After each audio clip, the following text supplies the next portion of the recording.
Good morning. Good evening. Testing. Hello. What is up, everybody? How's everybody doing? Whew, it's been a little while since I was live on the ZBrush stream. Man, it's been. We're back. We're back. We are going to start. What's up? What's up, Rodolfo? How you doing? Good evening. Good afternoon, wherever you may be in this world. I am on the West Coast of America, California, so it's probably late for everybody else in the world that's not here.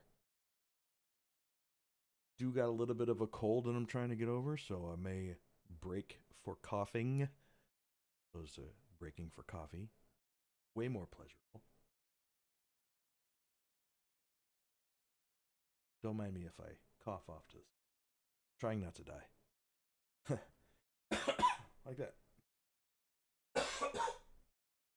Hopefully that's not too loud. Maybe I may have to mute when I cough. That would be good. Anyways, we are working on a commission piece today. And before I show you guys, give you just a little bit of idea of the project, and then we'll give you some visuals. So this is a miniature, going to be a set of 8, but for now it's just 1. But I'm doing my own version of D&D Space Hamsters. If you don't know what Space Hamsters are, initially you think hamsters, cute, small, cuddly. This guy is pretty much the exact opposite of all of that trope. Space hamsters are about the size of grizzly bears. They are typically passive, but this one is very much not. So it's an aggressive,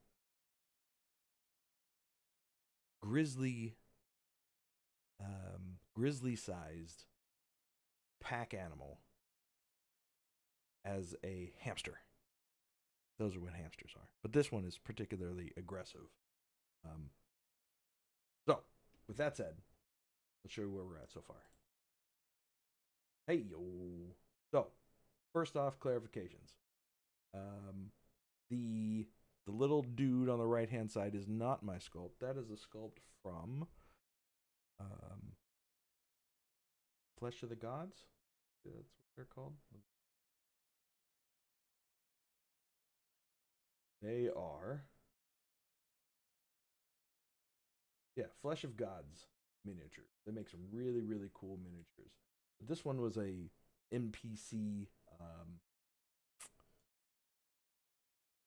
shopkeeper or merchant, I guess you say. But anyways, I put him here for fidelity and sizing. So this is the beginning of my aggressive space hamster.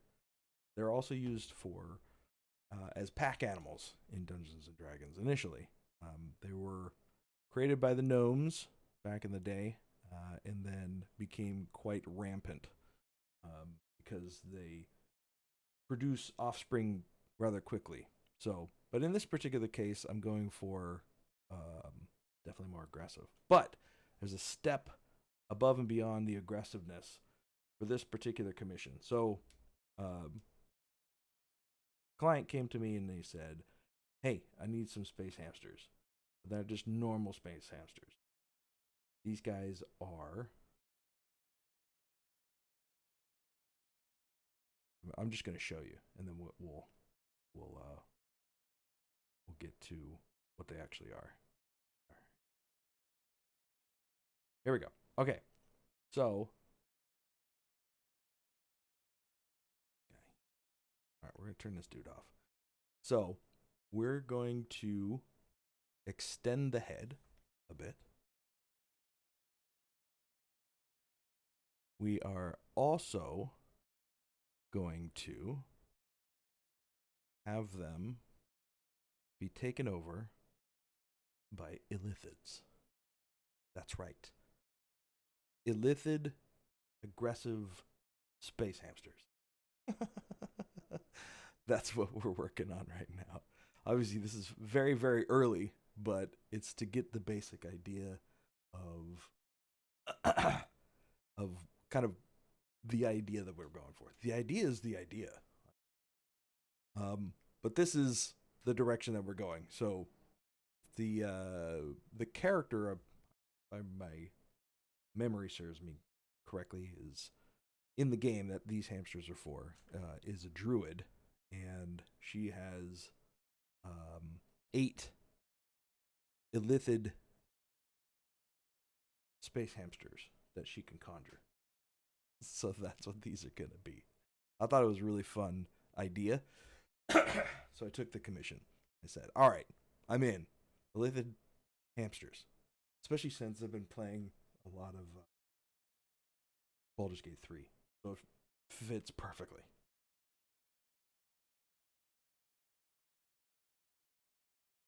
Do you know that? Playing.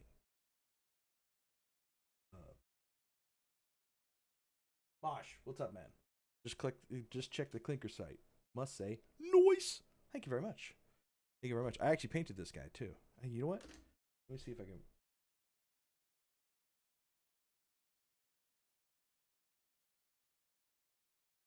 Hello, Jimbo. What's up? Doing?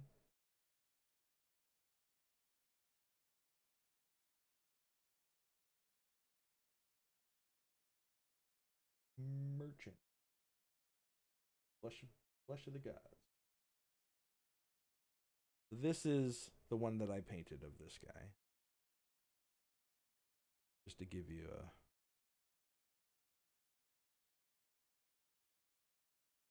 That's that guy.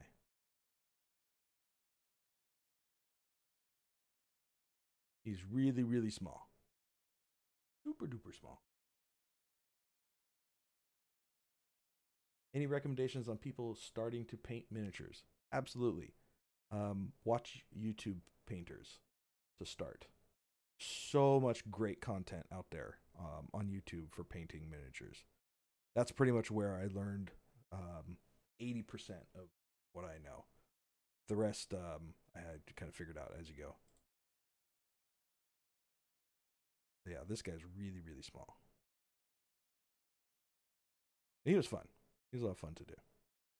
So we are going to be working on some larger details for this guy today. So I want to try to get the kind of the harness fixated. I want to try to get what the essence of yeah, no problem, man. What the essence of his pack is going to be, whether it's big or small, what's going to be in it. I also want to do some ideas for the belt. What's going to be on the belt? What's the style of the belt? Those types of things. And then maybe sculpt one of these tentacles and just see kind of the style of tentacle I want to go with. So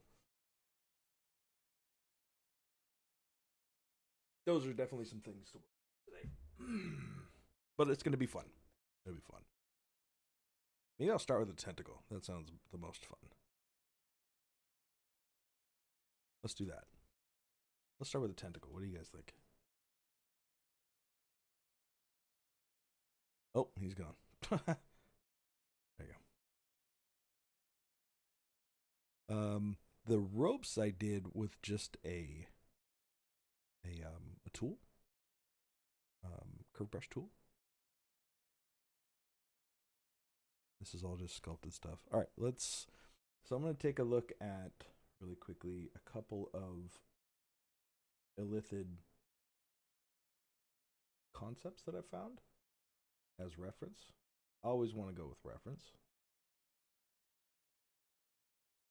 So here's one kind.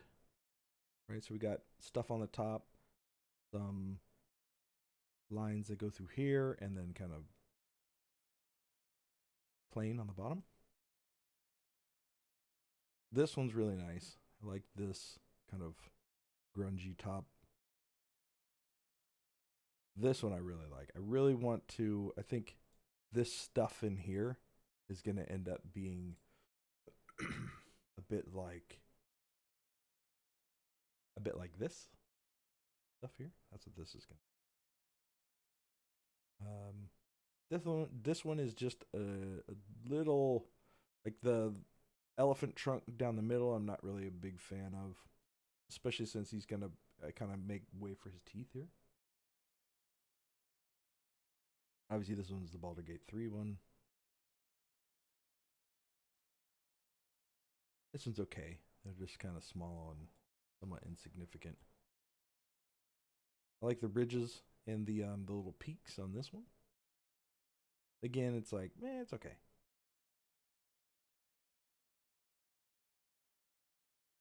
See what are some other ones. Not for the faint of heart on that one. This one has some more interesting things happening. Hold on 1 second.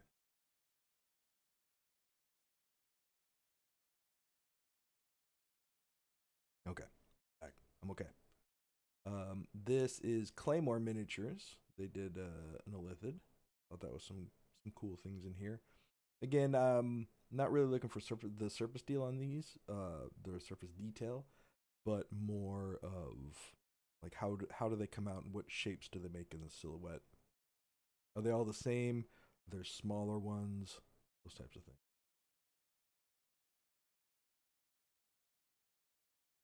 This is also the Baldur's Gate 3 one.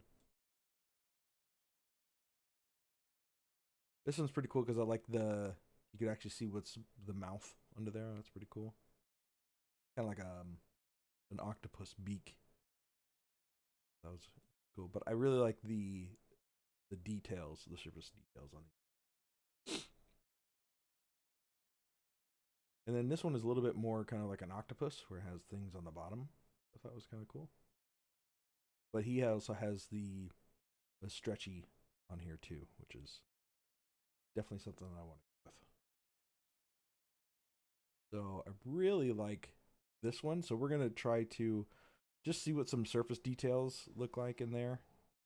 I think that was it. Here's some other arch villain ones that they did. Really cool. I like the surface detail on that one. This one's really cool. This is from the Circus Grotesque from Arch Villain. But like these, like that's cool. That's cool. Like that. But so that's the idea, and we'll kind of just go from there. Play some shapes, see where it takes us. I got one more. This one is Claymore again. This one's pretty cool because it has like this nice, cool connective tissue between them here.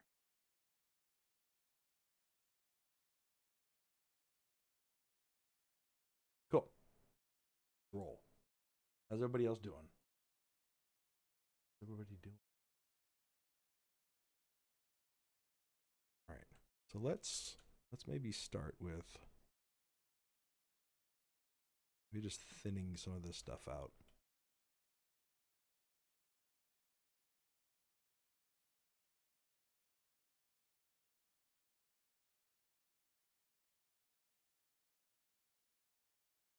Yeah, some really cool concepts in there.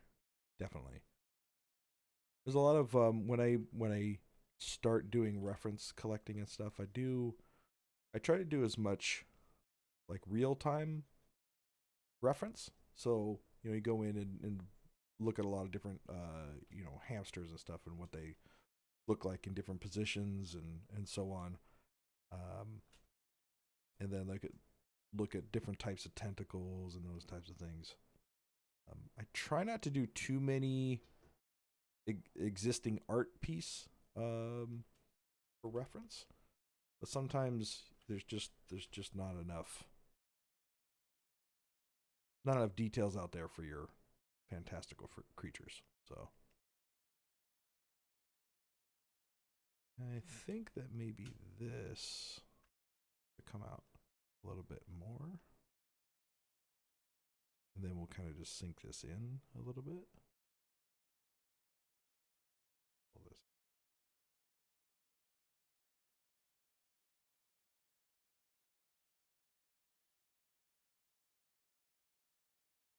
So the plan is to get one of these pretty solid, and then work out all the details, work out kind of what they look like and so on, their shapes and how aggressive they are, and then do 7 more in different poses and different accoutrements and stuff.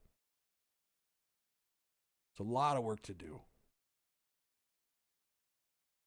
I said yes to this commission because the idea was so outlandishly amazing. But then I realized, holy cow, sculpting 7 of these guys is going to be or 8 of these guys is going to be a lot. And then I have to print them. So we'll end up doing print prep. I'll probably do it on stream. We'll see. And then we'll do printing. I have a Elgu Saturn 2 8K printer that I print on.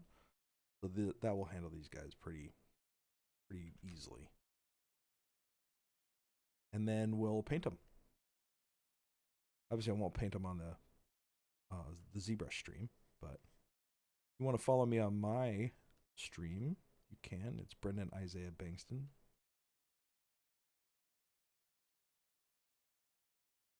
Okay, so we got to make room for his teeth down here and up here.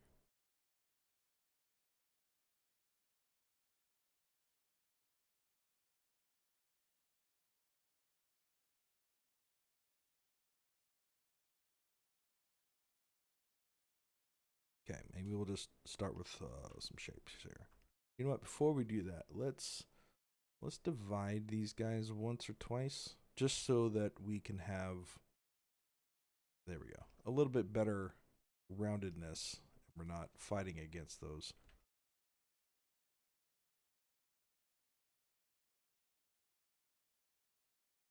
Yeah.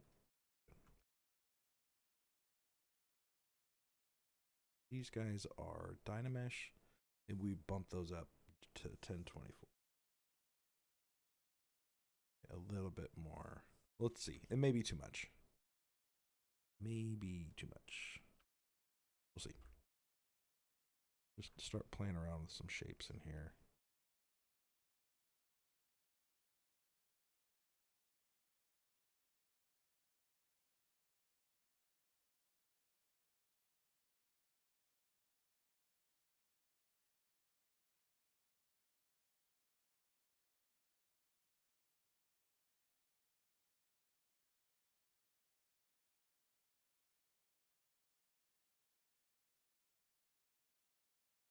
Maybe go inflate on the edges here.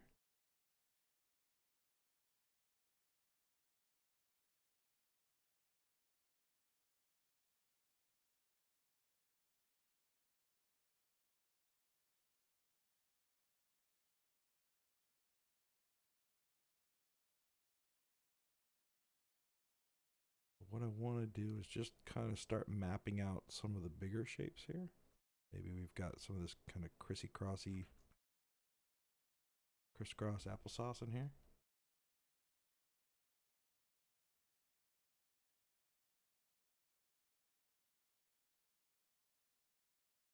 What's up, Yuri?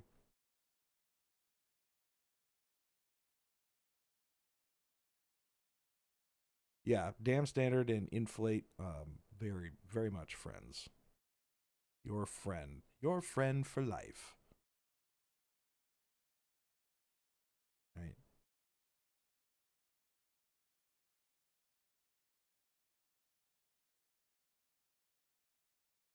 I really like Inflate when I'm doing leather. Leather is probably one of my favorite things to sculpt.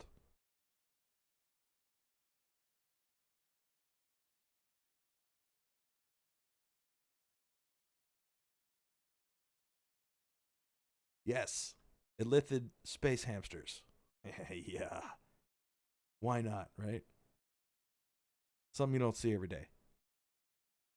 By the way, I will, once I get these done, I think what I'm going to do is the client is leaving the rights to me, which is awesome. I will be able to resell these. So if you know somebody who may be looking for Illithid space hamsters sets, I probably will have these up for sale at some point when they're done. Probably early next year. I don't have a ton of time between family stuff and finishing commissions and my day job to do a lot of other work. So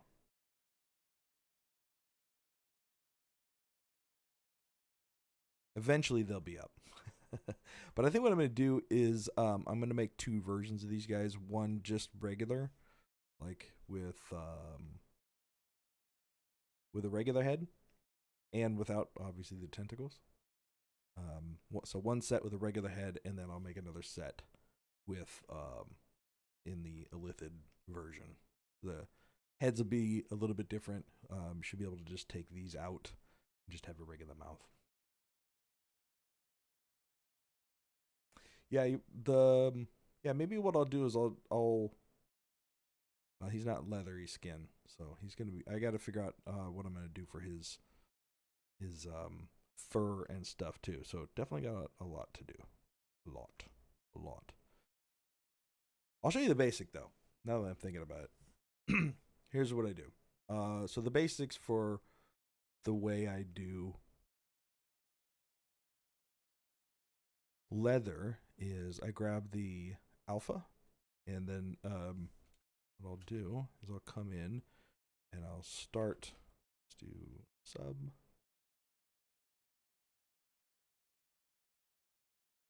Yep. He's probably not got enough. Let's do this guy over here. Let's make a dupe of him real quick. Okay, let's divide him up a little bit so we get enough. Okay. Actually, you know what? Instead of that, let's grab. Let's see where it's at. Where it's at. I usually start with an alpha of leather just to get some of the very basic initial lines down, and it's much quicker that way. If it loads. Come on, buddy.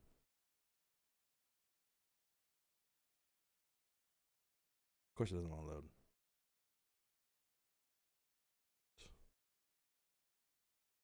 There we go.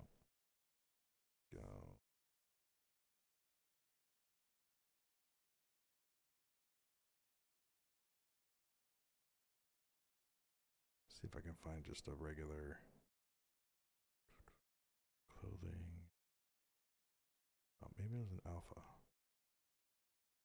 Oh yeah. So I just grab one of these like leathery skin. Let's grab the standard brush. Load that PSD, and that will come into here, and then we'll do drag rec. So this is how we usually start.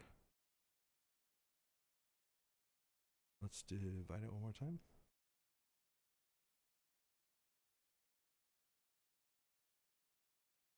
Is that the one I use? Let me see.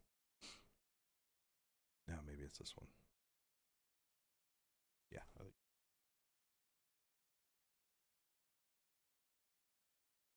Right. So what I'm doing is I'm just looking for some initial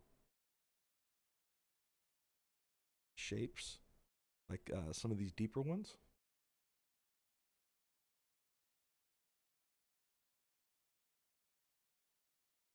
Just to kind of get the direction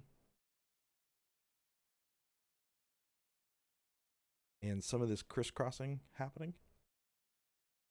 And then I'll do just a very quick. Right, so basically what I do is I try to get a couple of happy accidents of this kind of crisscrossing happening, and then I'll come in with my damn standard and start kind of adding to that.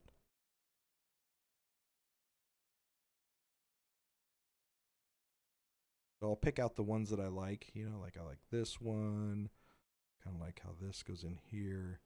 And I'll kind of do this X pattern as I go. And you start getting these really nice kind of diamond shapes as you do that.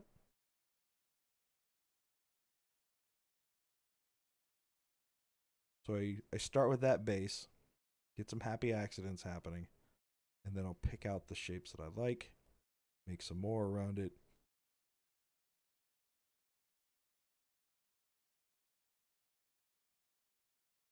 All right, this is starting to get kind of nice in there, so we'll give some more of those.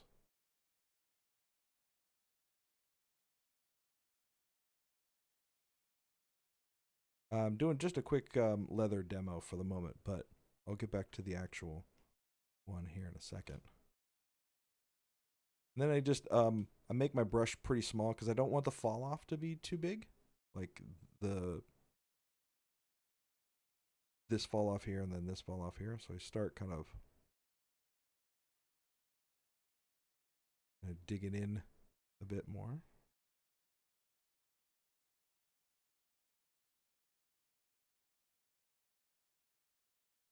Again, this is quick, so it's not going to be super polished. But then what I do is I go in and I use my inflate tool, and then I start pulling some of these shapes out, like these where it's kind of where the skin's kind of pushing up against itself.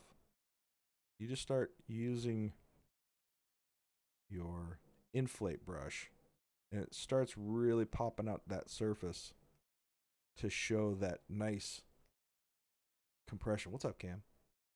What's up, man? How you doing? So you start seeing like this kind of nice compression of those shapes.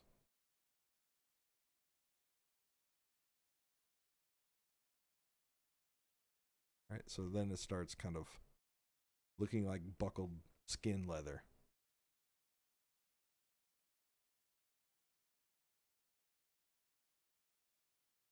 Like that. That's typically how I do it. So let me show you. Let's see. This is what I'm working on. This is what we're working on today. An illithid space hamster. Yeah. Let me show you quick.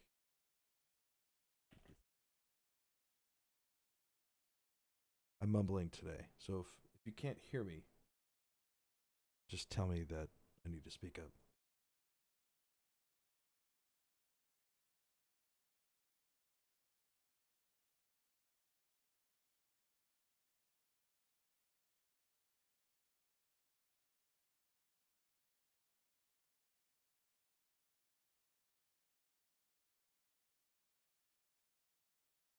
So that's how I did this one. This is the troll leg. So basically went in and just did that initial layout with the pattern, and then I went in with a damn standard and picked out a bunch of pieces that I liked, added a lot more, and then went in with the inflate brush in these areas and gave it some weight. That's a lot of fun. I like doing that. Then you can even put gravity on there too. So like this piece right here, where it's a little bit more, saggy on the lower side of the wrinkle. Yeah. So, camp, we are working on illithid space hamsters. Yeah. That's what we're doing. Oh man.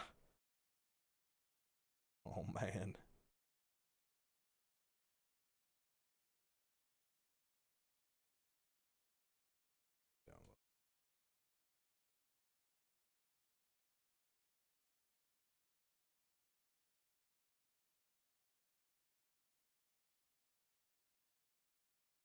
Yeah, my actual Twitch here. I'll just let me spell that for you. Twitch.tv/Brendon.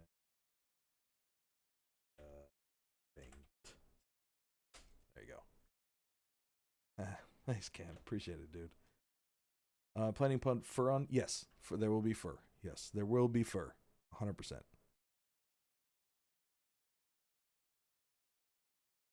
100%. I probably will just create some VDM brushes for fur, and then we'll just do it that way.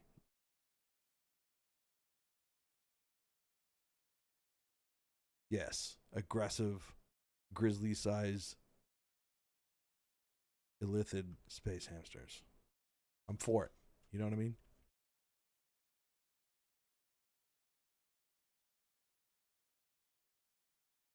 Why don't I stream on that? I do. I need to stream more often. Every time I force myself back onto the ZBrush stream. Like, man, I miss streaming.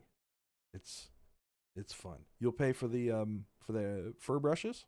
I might do that. I'll tell you what. I'll show you how I make them, and then I'll put them up for sale. And if you want to support me, you can. How about that? That's best of both worlds. You could be like, oh, I could just make this, or I could support him, or both. Who knows?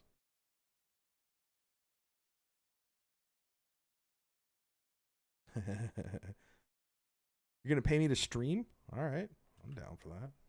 Shit, I usually do this stuff for free. Excuse me. Just let me know if that coughing is like way too loud, because I'm trying to do it off stream. Trying my best. I will try my best for you.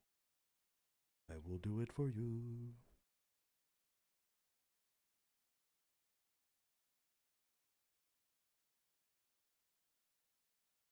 Okay, good. Good. So I wanted to kind of like being pulled on by these teeth. That would be cool. This was actually so my client, it was his idea. Well, I don't know if it was his idea, but he runs his own D&D campaign as a DM, and he has a druid who had space hamsters. I don't know the full story, but apparently they were infected, and then this happened to them, and so on. So it was technically my client's idea. He said, "Hey, I'm running a D&D campaign. I see you've done this other stuff. What do you think of sculpting, printing, and painting a set of 8 of these guys?" And I said, that's too good of an idea to pass up. It's going to be an astronomical amount of work, and there's no way I can charge you what it would actually cost to do it. So, because it was such a great idea, I was like, all right, like I'll do the cost as low as I can possibly get it. And if you're okay with that, then let's do it. And he's like, yeah, that price is okay. I'm okay with that price. So I said, all right, let's do it. Guess we're in for it.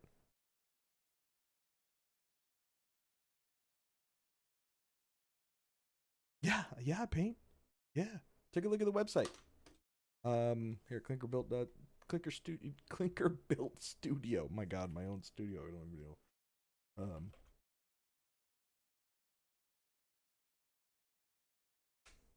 There you go. That's some of I haven't posted a lot of my work from the last like 6 months or so. But that is from most of that is from last year. Because you hate. There's a lot of people that really don't like painting, but like, there's some people who love to sculpt. There's some people who just love to paint, and there's some people who absolutely loathe painting. And that's where I come in, because I don't play very much, but I absolutely love painting. And obviously you guys know me from sculpting. So there's how this came to pass.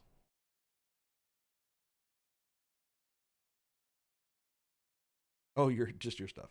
You get a 404? Wait, what? From Clinker Studio? Oh, that's because I spelled it wrong. ClinkerBuiltStudio.com. There you go. Try that one. Apparently I don't know how to spell studio. There it is.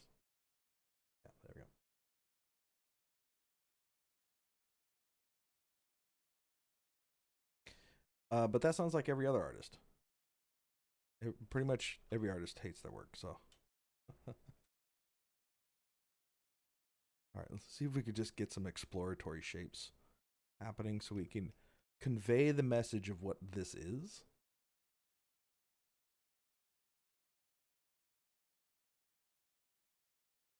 Live 3D, what's up, man? You like to sculpt, paint, print, and paint? Just some, though.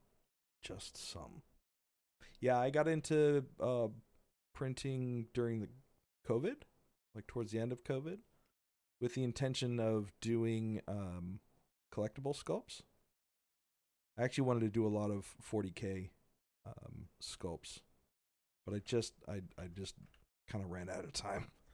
Excuse me. So I started picking up some commission work for painting through Clinker build. I've done a lot of Warhammer, or Age of Sigmar, and 40K stuff. But now I'm doing a little bit more D&D and custom sculpts. You have the ideal solution. I have an entire 40K army to have be made, like built and painted, or sculpted.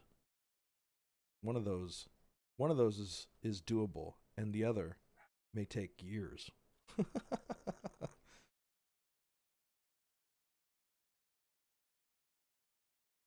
Sculpted and painted. Ooh. What kind of, well, I don't know if you want to talk about the idea, but I am up for all kinds of fun opportunities. That's why I started this studio.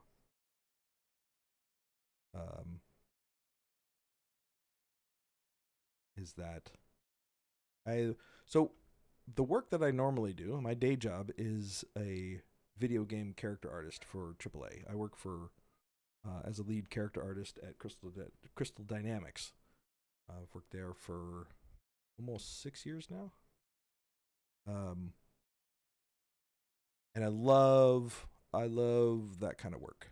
The problem is that everything I sculpt has to be in A pose, in A pose. I never get to like bring life to my sculpts, and that's where this comes in. Is I get to kind of add some pizzazz, if I may. Complete homebrew design. Oh man.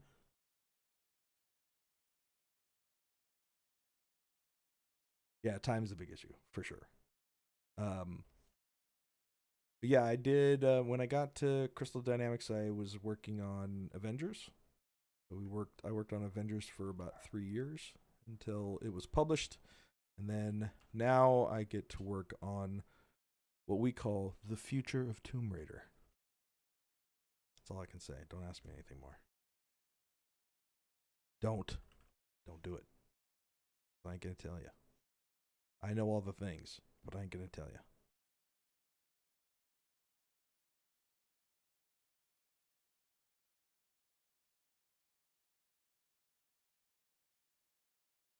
Thor was a head security specialist. Of where?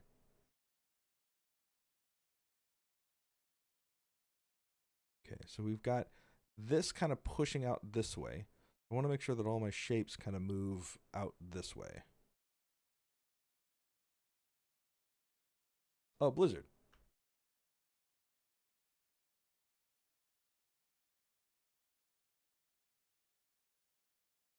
Nice.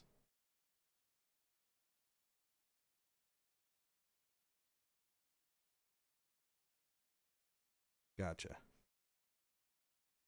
Yeah, I'm a big fan of Warhammer. But let me rephrase that. I'm a big fan of Warhammer art and the models and stuff. I don't play. I tried playing Age of Sigmar and I was like, nah, too many rules, too much stuff I got to remember. But it was kind of cool to play with the models that I have.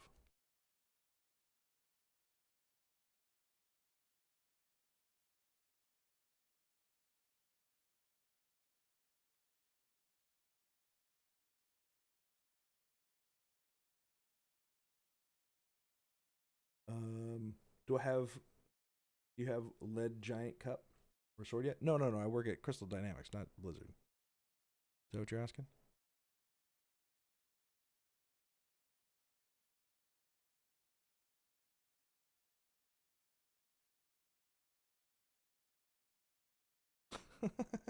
Rock Studio.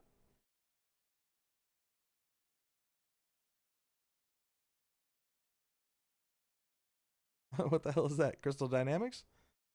We do Tomb Raider and old Legacy of Kain, um, and we did Avengers. I know a lot of people don't like the game, but the art was awesome. No, yeah, I don't have the sword.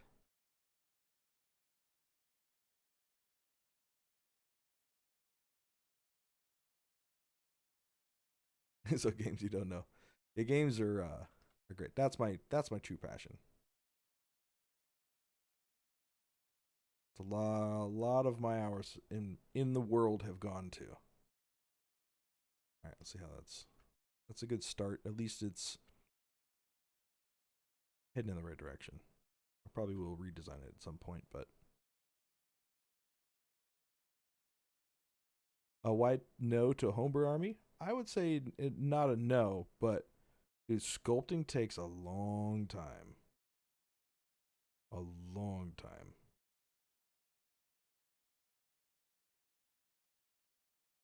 The idea sounds fun,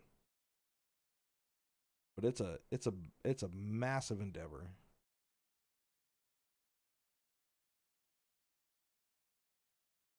and very expensive. Oh, why? Oh no.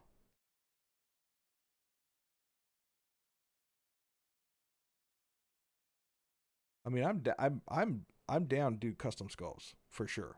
I love doing custom stuff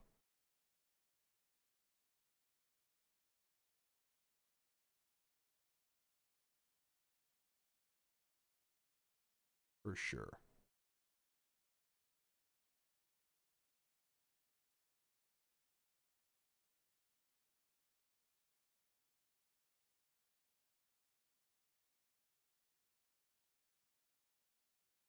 Oh, it's not. Is it more stylized stuff?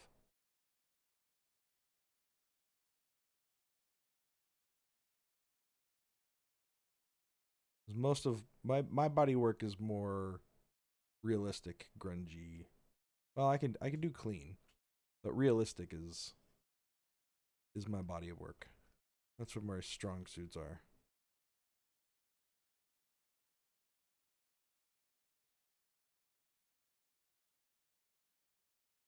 Got it. Here's this.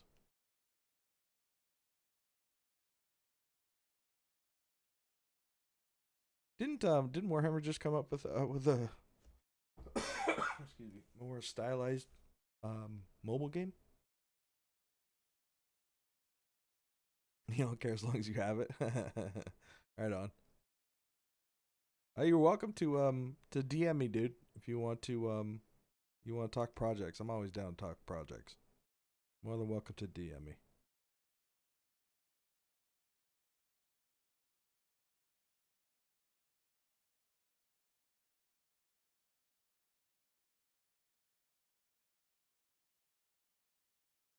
Oh, let's see the easy way. Let's see. Shoot me a line on my website, on my the contact page there. That's probably the easiest for now.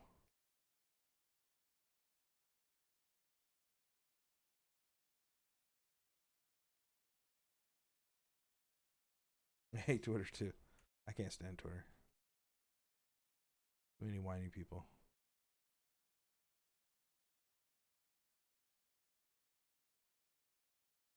Atreides minis. What's up? How you doing? I think Atreides is the name, right?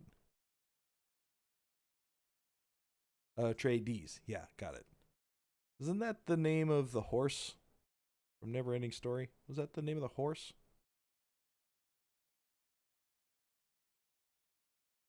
think it was the name of the horse. The one that died, that crushed my dreams when I was a kid. Like everybody else that watched that movie when they were a kid. Wait, Atreides dies? Dude, spoilers.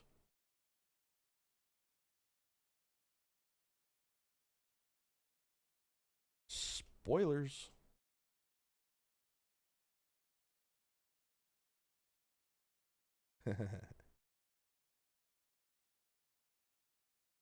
Okay, we kind of get the idea here. I'll go. Maybe go too much further in that. We get the idea here.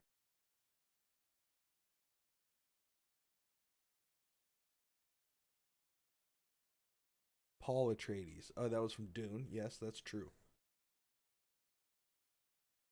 God, I feel like it was. Sure, what was the name of the horse then from Neverending Story? I thought it was Atreides. Could have sworn. The House Atreides, I think, is probably the more recent of the name.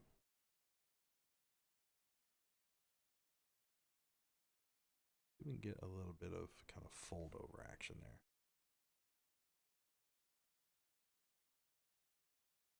Okay. All right, let's see if we can get some of these in fun.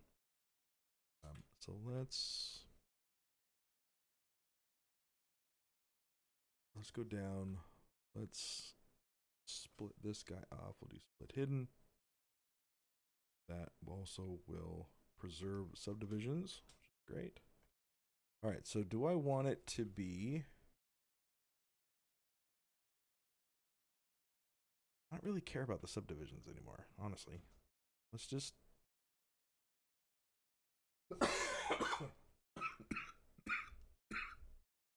Hold on.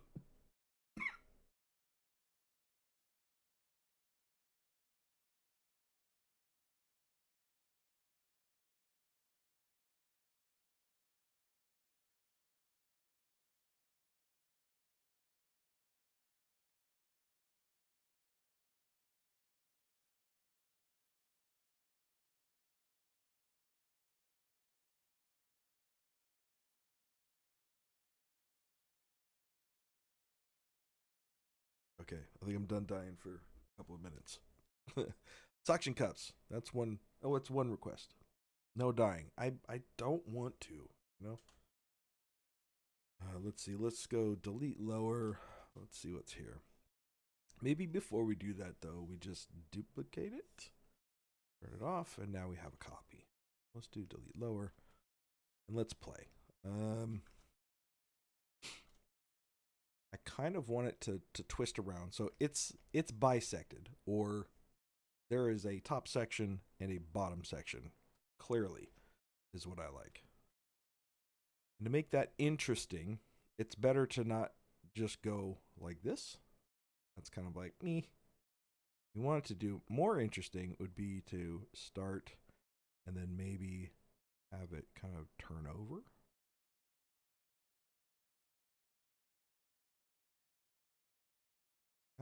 Or at least kind of twist around it. That's more interesting because then you get kind of like a larger section here, smaller, and then vice versa as you kind of go around. How many verts do you usually? See, the thing is with their subtools, if each subtool remains around 1 million to 2 million, doesn't go too much over that per subtool, usually you're pretty solid to kind of have fun. But once you get into more than 2-3 million or so per subtool, that's when you start getting into trouble. That's gonna, because it's gonna twist and then kind of turn around like that. So which means that this one also is going to turn.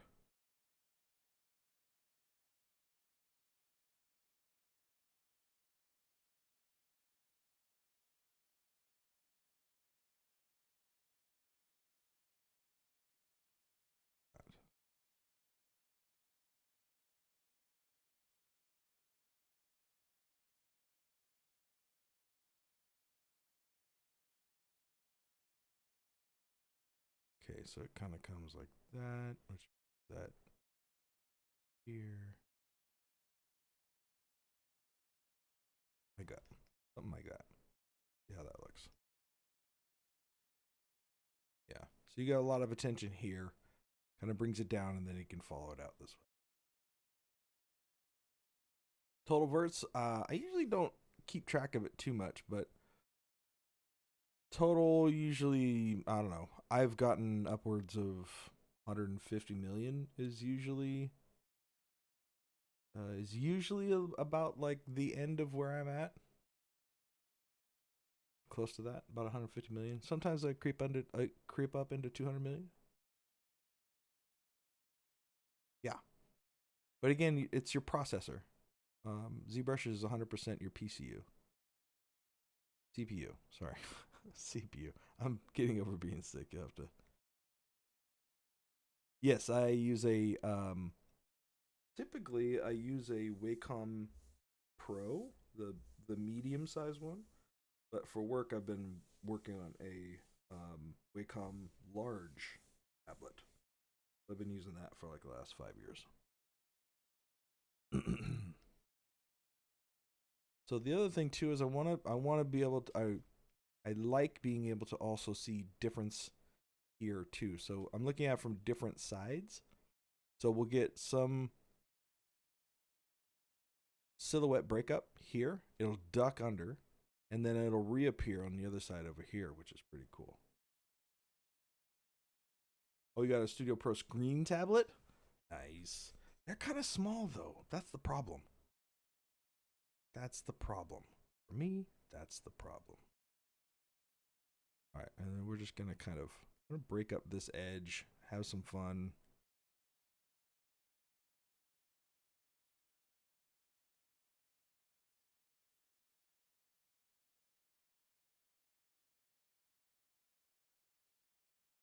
Honestly, the regular Wacom tablets are fantastic. They're just workhorses. I've had the same. I've built my entire career off of a standard Wacom medium tablet. Like you don't need to have all a crazy setup. It's fun, sure, but you don't need it. All right, maybe we'll exaggerate some of this stuff because we want to make sure that it's readable from out here.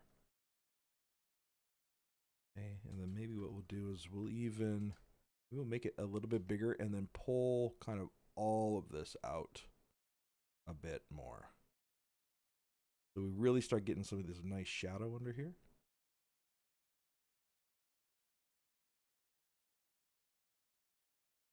Yeah, the screen tabs in ZBrush. Are you talking about like all the buttons and everything?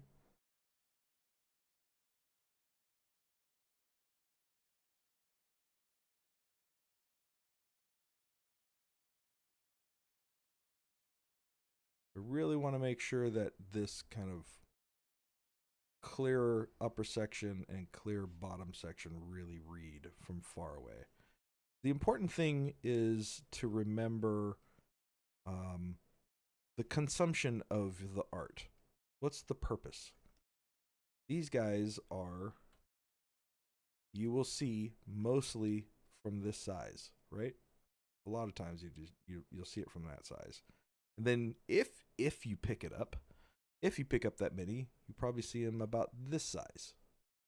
Right? So you really want to make sure that you pay attention to the general size that your art will be consumed at, and then play to that.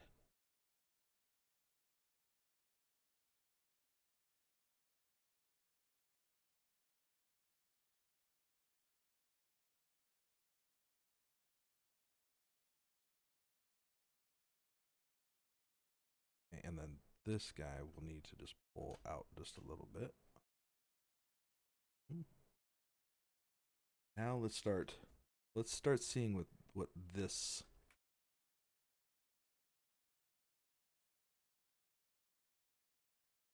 looks like. Just kind of sketch in some horizontal details just to see what the overall read is going to be.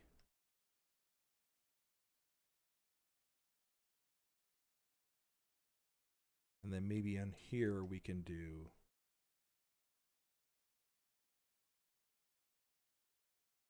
something like this.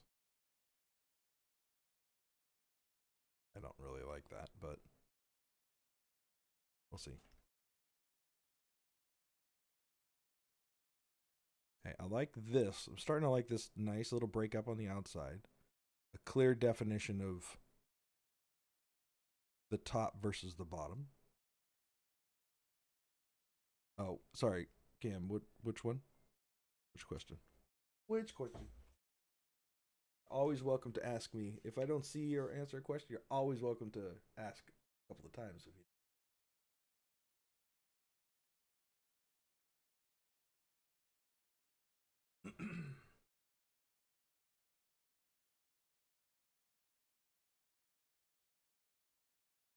How does he eat?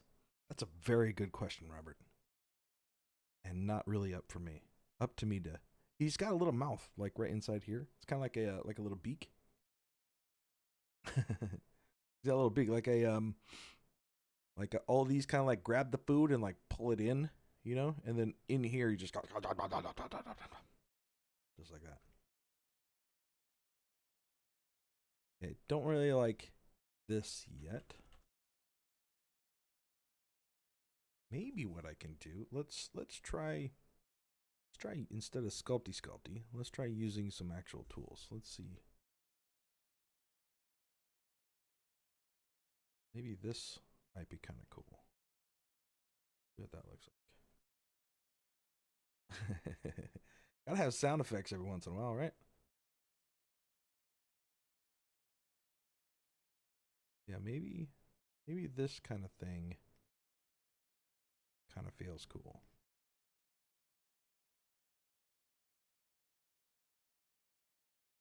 How do you get crisp details at 1 million? You mean like how I'm doing now? Because this one's at, well, he's only at 128,000.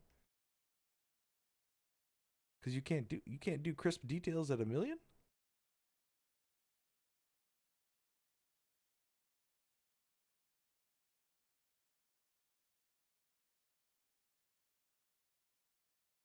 All right, see what that looks like.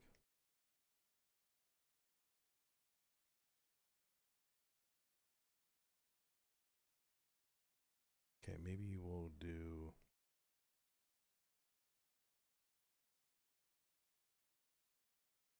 Yeah, it's hard. It's hard to say without like actual context. And you also have to make sure that you're playing to, or you're sculpting to your. Oh, maybe this would be cool. Try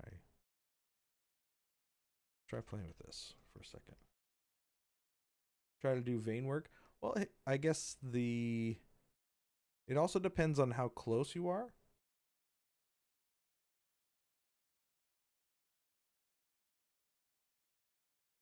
Like, okay, here. If you look at this guy, not this guy down here. You look at this guy.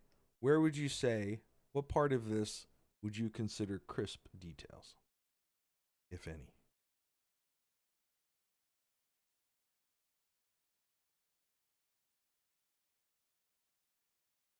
Oh, the interpolate. Yeah, that's a good tool to use. The head. So the head has crisp details. Well, I think it's kind of, it depends on how far away you're looking at it in the arms. A lot of times what I'll do too is I will for like these crispy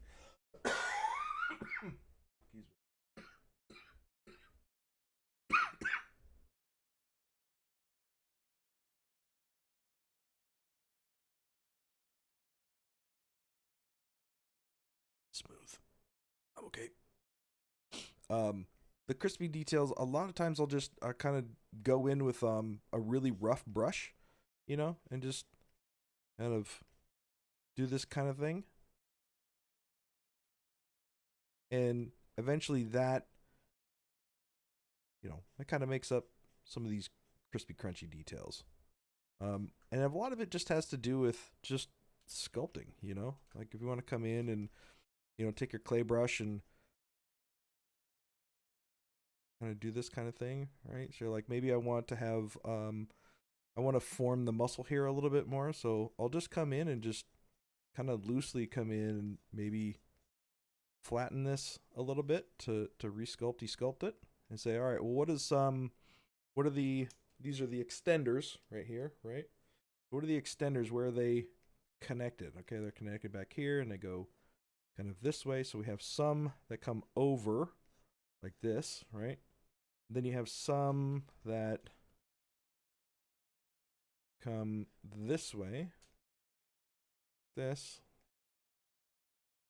right? You just kind of have to sculpt, I don't know. Hard to explain, I guess. Yeah, this is just default material too, but it's really kind of. I don't use smooth brushes, so when I'm sculpting, I don't ever use the standard brush ever, because the standard brush just has it usually has no alpha. So when you're in here and you're trying to get, oh, I'm trying to, how do I get crisp details with this? I don't. Right, this is probably what you're doing, something like that.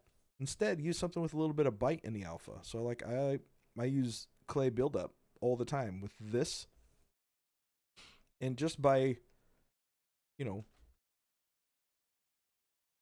using kind of the same thing over and over again, you start just building up some of those details. All right, so maybe I want to knock this back. There's like, this is not muscle. This is like, right. So then you have the what is that? The humerus, right? Comes down here, ends there, and then the radius comes like this, depending on which way your arm is turned. If your palm up, the radius starts on the outside and runs this way, like this on the outside, and the ulna runs this way. But if you are palm down, then the radius starts here and goes over this way. If you're palm down. So this guy is palm down. So this bone is coming and crossing over that way, right? So the bone will come about like this, right? Maybe I'll pull this in here, right? And your bone actually kind of comes down like that. And then your contractor muscles make up this part here. Right, this guy's anatomy is nowhere near perfect and he's all over the place, but don't judge me for that. I am no Scott Eaton.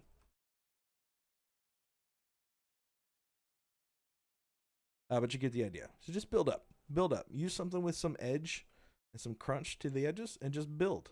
And then you start getting a kind of like this nice surface detail as you go in. And then you see kind of how I'm doing it here, right? So I want to have kind of more of these domed shapes, nice kind of semicircle. So I know the standard brush can do that, but it's already on top of some of this other gritty stuff.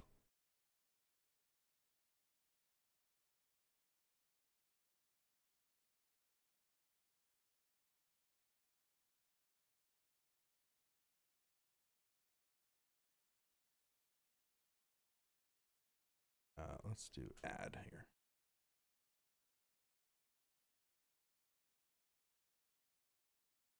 Okay, no, I'm going to turn my intensity up. That's what I want to do. I want to just...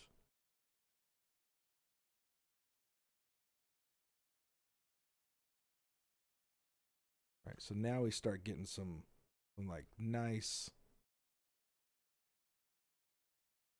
breakups in there.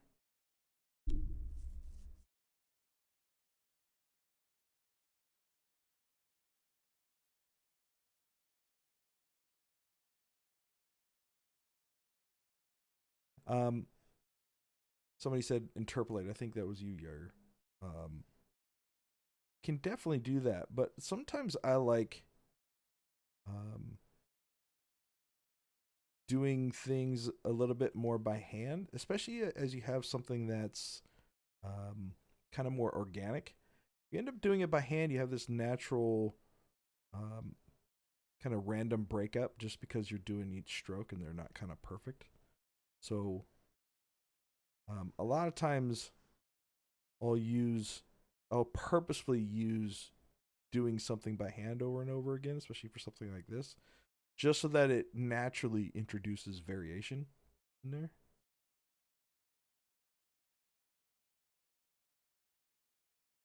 Right, and let's do something fun at the end. Maybe they're kind of like this. Maybe they got a little. Uh-oh. Uh-oh. ZBrush, what are you doing? Save. Save.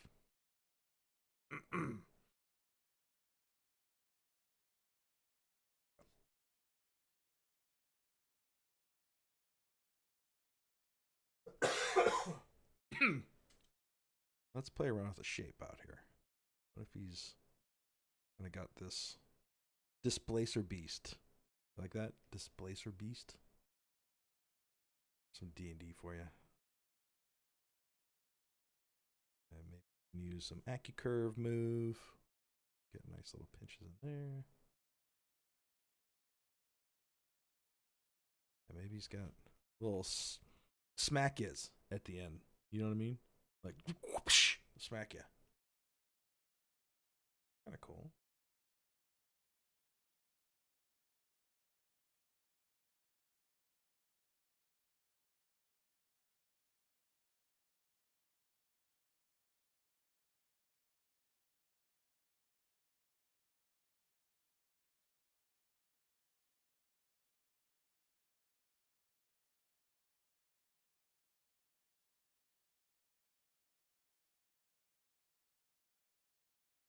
Let's see.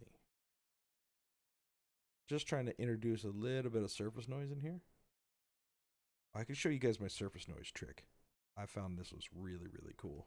Forgot where I got it from. Hamster's left side of the mouth looks really. Well, let's take a look at the left. That's his right. This side. Talking about this side.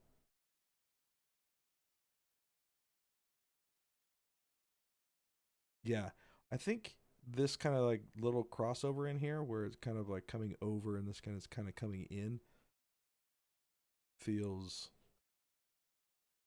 good, right? Whereas this one, it's a little like you would need. Let's see, it comes on the inside from here on the inside, and then there. Maybe we can try to replicate that by going something like that.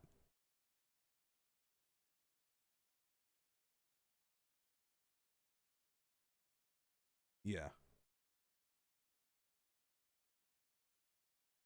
Yeah, it's kind of cool. They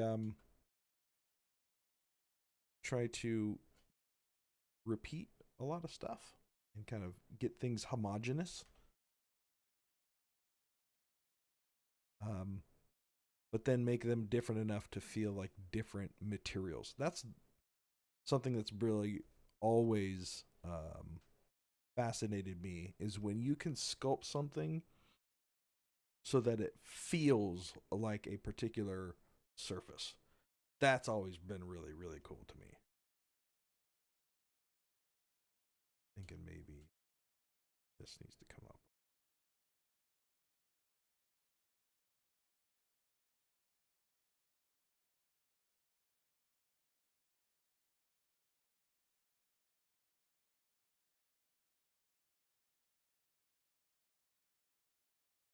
Yeah. Okay, let's see what the second one looks like. Slobbery, yeah. Probably do something like that down there.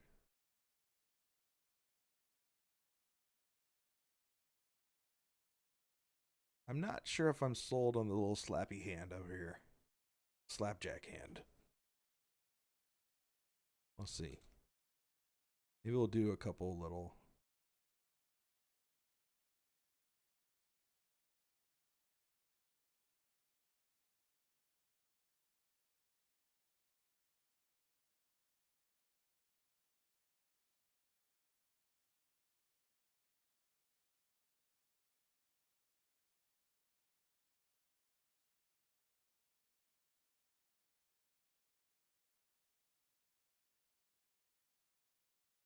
See what these feel like.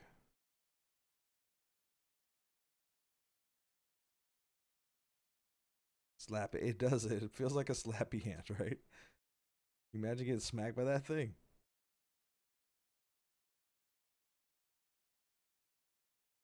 So in this stage, I really like just kind of keeping it super as loose as I can while just trying to get the basic idea in, just to see what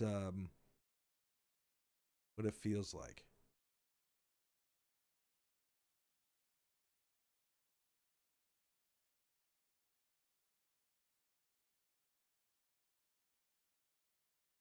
You know, maybe instead of slappy hand, we do something else. I feel like slappy hand's been kind of done before. What if we do something like this? Follow me here.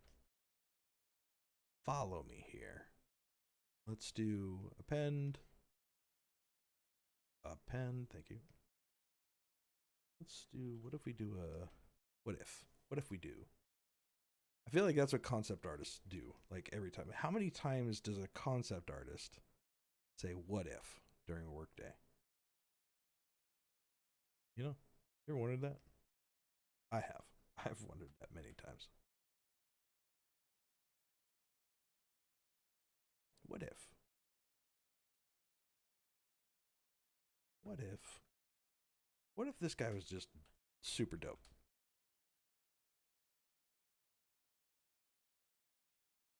Let's take off acting curve. There we go. What if we do something like...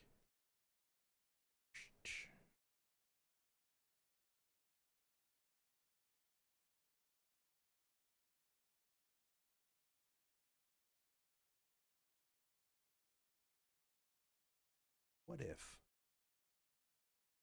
What's this? What's this? My daughters have been watching Nightmare Before Christmas lately. All I've been hearing. It's not the end of the world. Please, thank you. What's this? What's this?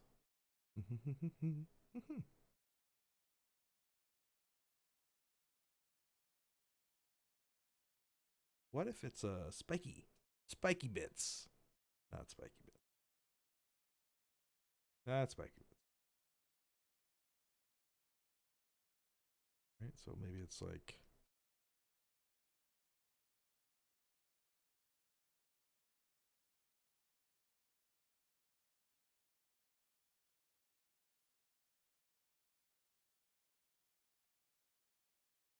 definitely a classic, yeah. What if it's got a spike? Who doesn't love spikes? Right? Ducky does for sure. Oh, that's an old one.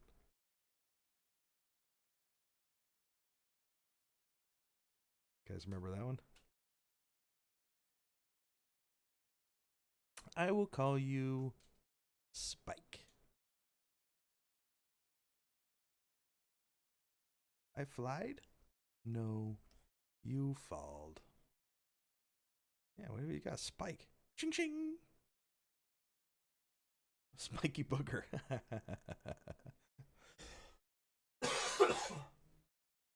Or, what if, what's this? On the spikes, he's got barbs. There's barbs on spike. Who doesn't like barbs on spikes?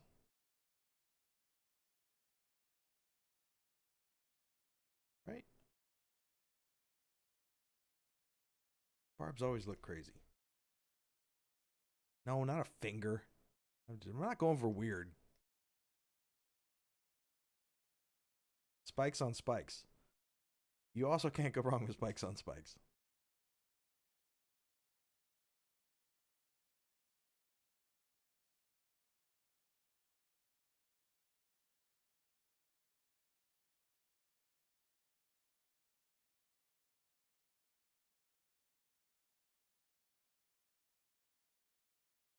Let's see. Kind of a cool silhouette breakup. A little bit different. I don't know. We'll see. We'll play around with it.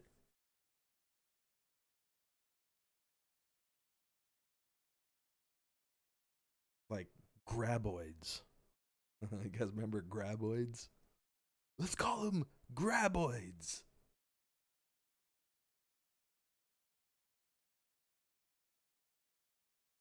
You guys remember what? See if who can who knows what movie that's from?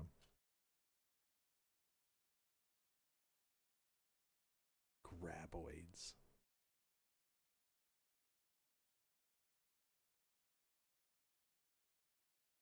Waiting for the word. Yeah, there's Tremors. One of my favorite 80s movies. No, 90s, right? Let's see. We want this, let's say 512. Give that a little bit of spang. Look, he's got some spang. Kind of looks like he's giving you the middle finger, though, doesn't it? You know what I think about you? Does look like a little middle finger. We'll see. We'll play with it. What I want to do is let's do one more in this style, or we forget about the style, and see what two of them look like. Okay, do that. We'll do split hidden. Grab that. Go up.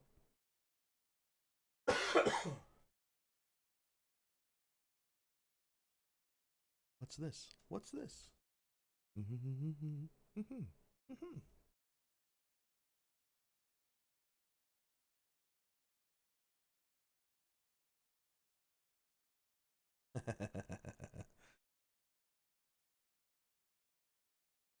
My two daughters come in to my office when they see me working, just to see what cool monsters I'm working on,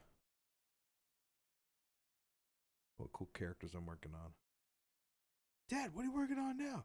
Ooh, that's so cool. And then you're like, yeah, that's right, kids, I'm cool.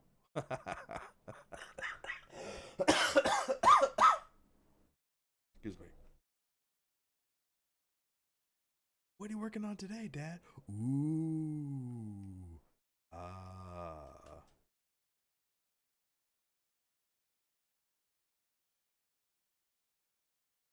right, let's do delete lower, see where we're at. Maybe we'll do we do this one at 5? Do we actually? No, we did not dynamesh that one. We could do it at 5. All right, so now we'll go back and we'll we'll map out how I want the ridge to go. So maybe this one is going to go like this, like this, like this, like this.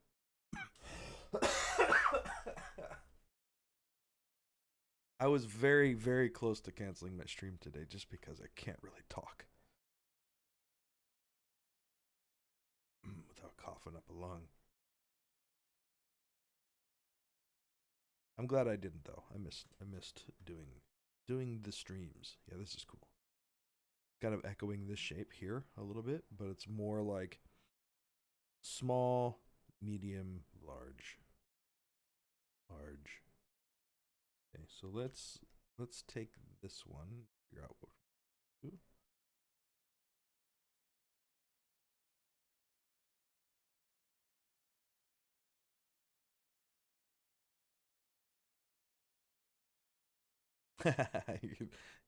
I think there's a lot of people that they're like super into that movie. Like it's like cult classic following. The Boogeyman. Oh, my youngest daughter was so afraid of the Boogeyman when he first came out, and we're like, look, he's just made of bugs. Okay. Oh, okay. He's just made of bugs. Oh man, she did not like the Boogeyman. Boogie woogie. Okay, so let's.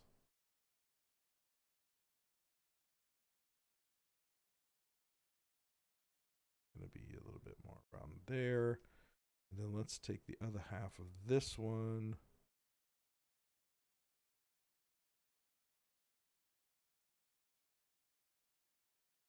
Sketch that out and see. Good old burlap.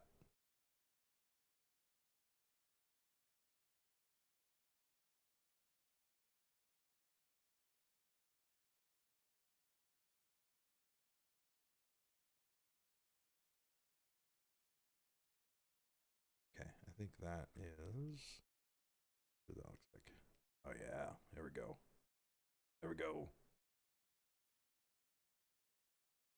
I don't want the I'm looking at the amount of upper versus lower in the entirety here.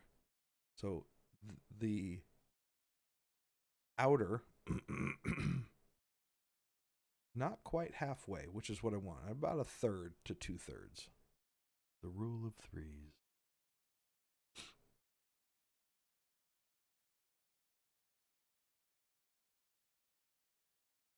Okay, cool. That should work pretty good. All right, let's get some deets.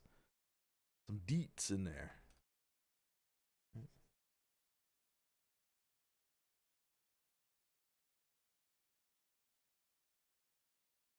Just giving us some surface noise here in the right direction that I want.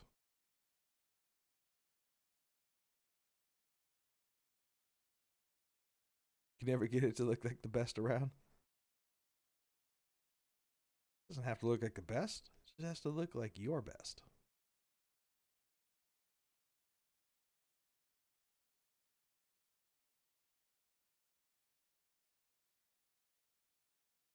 All right, getting a little bit of that surface detail.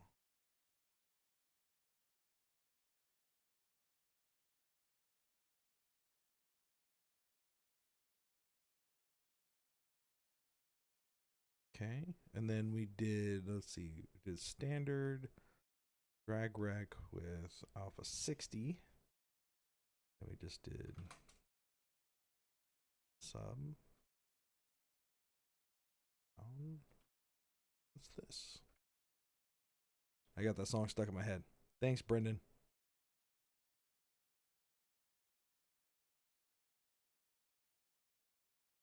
Oh yeah, I hate rigging. I am not the person you call when you need something rigged.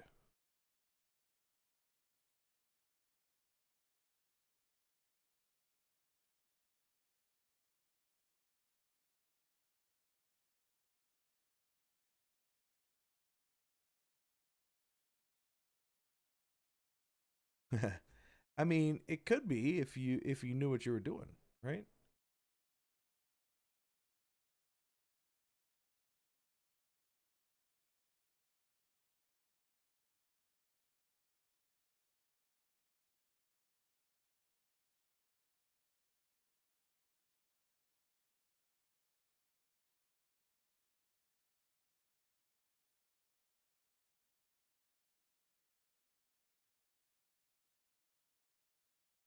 Maybe get some smaller ones towards the end here.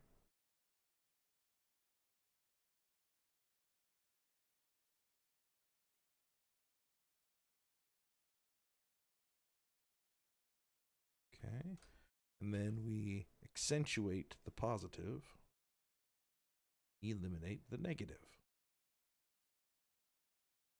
Right? So we'll pick out this ridge a little bit more, just with a larger dam standard.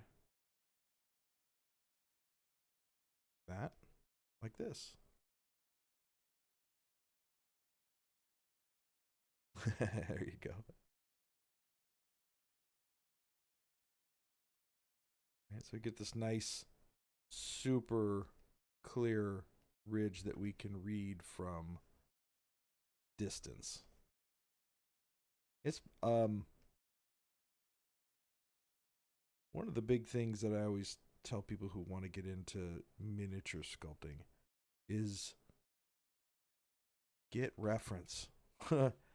I've learned so much by just looking at how other people are sculpting minis. Like how much detail, like how big is the detail that you should sculpt, all kinds of those things. Yeah, that's starting to look cool. Oh yeah. Oh yeah. Oh yeah. So even just looking at this guy. So again, this guy is from Flesh of Gods. He's the NPC merchant thingamajig. So he's like real size. Like if I was holding up the mini, he'd be about that big on your screen. He's very small. Yeah, Flesh of Gods. Yep. That is the merchant that they made from Flesh of Gods. Let's see if I have the... Give them a plug. I got their work up. Let's give them a plug.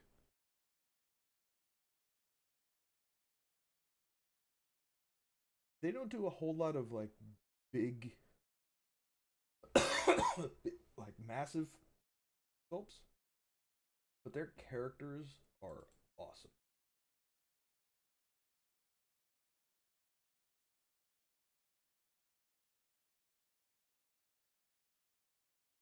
So this is the pack that I got. So a lot of their guys are just 32 and 20, 28 millimeter. Here's this guy. I have, yeah, a lot of their stuff is a little bit smaller. They do a couple of big ones here and there, but that I feel like they're like standard heroes or monsters, like those size. Like those guys are freaking awesome, man.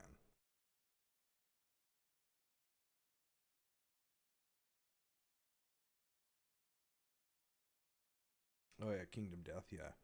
So what I do is I look at what their actual models look like. So like looking at that dude, right? So from back here, you want to make sure that all of your shapes are reading from far away, right? It's not the super duper up close um, that is important. It's the shapes. So if you come in, like you get really really close to this stuff, it's really really basic shapes, right? Because you need to have an airtight model, right? So if you're looking at this, this is all welded together.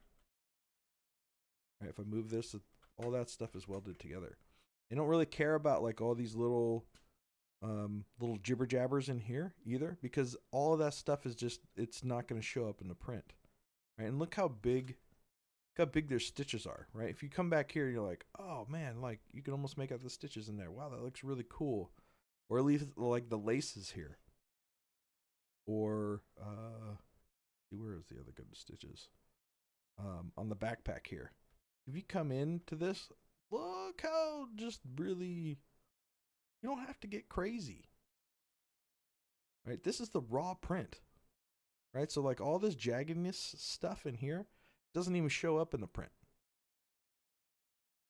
right? And these little potion bottles, like that, how simple is that? Jiminy Cricket, that's crazy awesome. So you don't have to get all absolutely mind boggled with details, because it all depends on the size that you're printing at.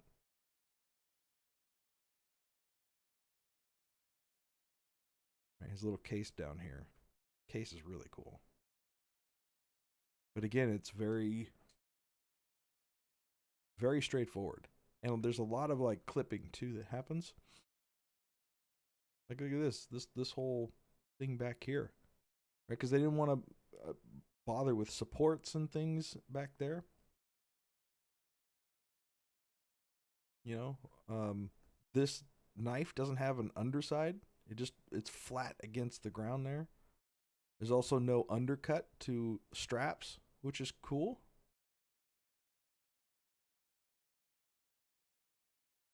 Right? But it's all about the read at the right level, right? So the majority of information that's coming from this is from secondary shapes and the stacking of things, right? The depth is what I like to call the amount of interest is depth. Like what is this plane out here versus how far is that plane to this versus this plane to this one. Right? Things stacked up on top of each other. And look how thick these belts are. Those belts are like almost square.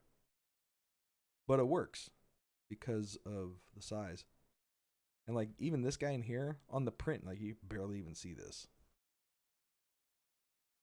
And then you look at the face, you know, as from here, like, oh my god, that's such a great face. But kind of look up here, like, wow, there's really not that much detail in that. So it's all about playing to your his eyebrows. It's all about playing to the size that you're consuming.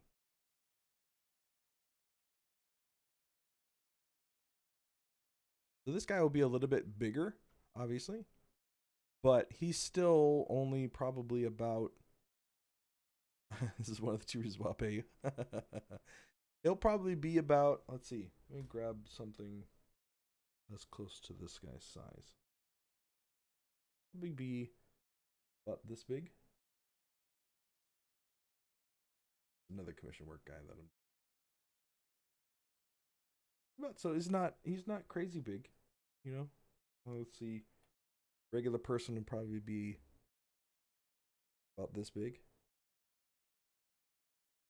All right, so you're not going to see crazy amount of little details. So I need to keep that in mind all the time when I'm sculpting. Secondary shapes and primary shapes are the best. Can you elaborate on the concept just a little bit more? My foreign mind can grasp your words. Pretty please. Yes. So the concept was, my client approached me and said, so he runs his own. He's a DM, Dungeon Master. For that one person who doesn't know what DMs are,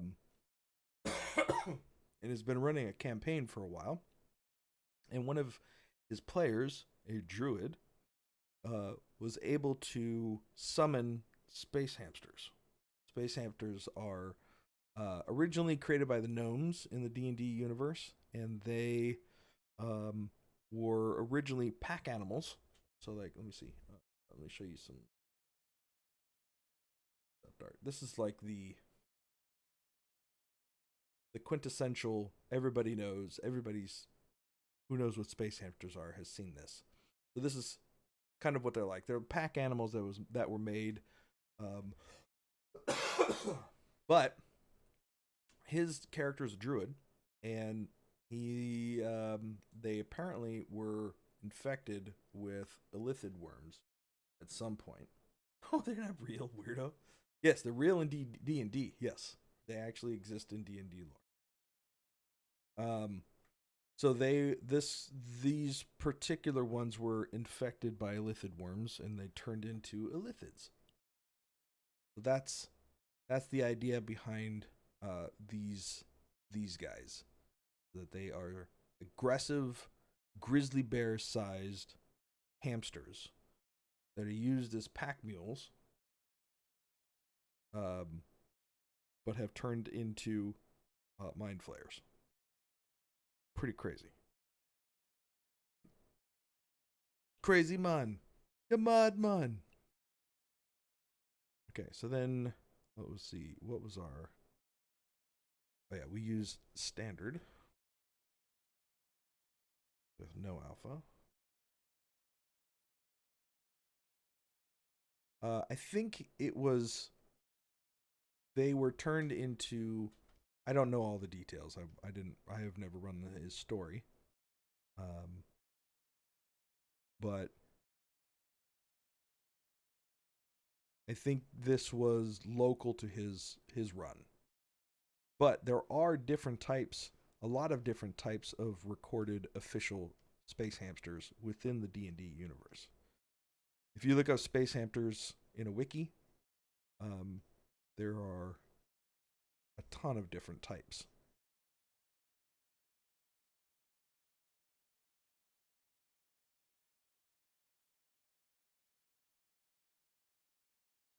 So maybe like that leather stuff that I showed you earlier, maybe that's what I'll do here, is I'll just run inflate. Yeah, that's where they came from.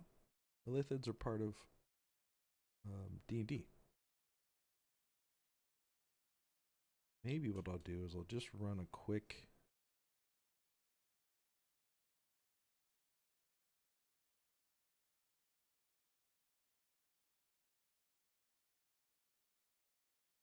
Although this may end up being look a little too similar to the other side, so it may not work. We'll see though.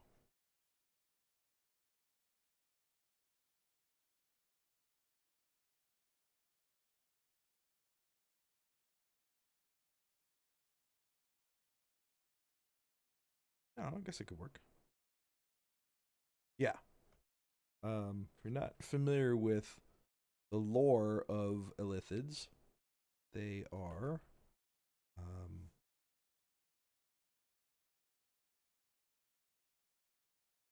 these guys. Yeah, elithids and mind flayers are very similar. Not the same thing. These guys. Drizzt Do'Urden fought them in the Drizzt books, the Forgotten Realms. That's what these guys are. Very prominent right now because of they run deep into the story of Baldur's Gate 3. Yes. Brains.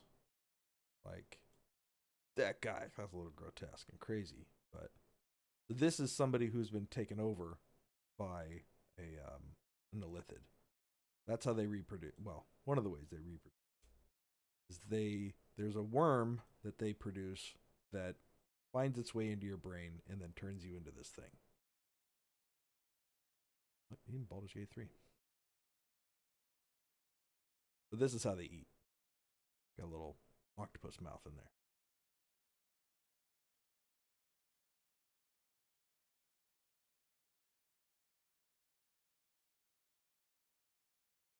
Look at the time. We only got 20 minutes left. Holy schmolies. Time flies. Again, I'm trying not to worry about the little details, right? Because I'm not really going to see much of them.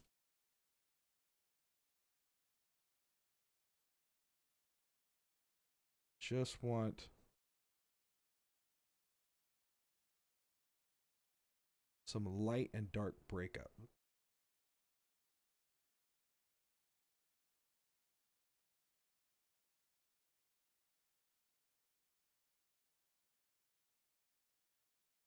That's looking cool. No fur brush. No, I'm not gonna conquer fur yet today. Especially not today. My next stream I could. I need to do a little bit of research on.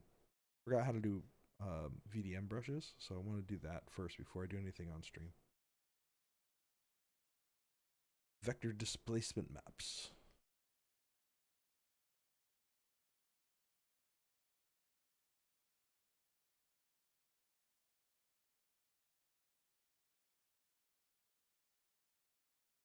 Yes, they are very easy. I forgot the setup.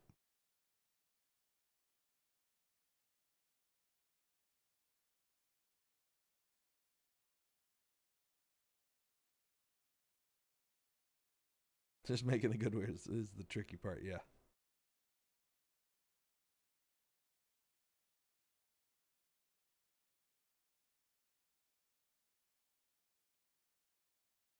I mean, that's the tricky part with anything, right?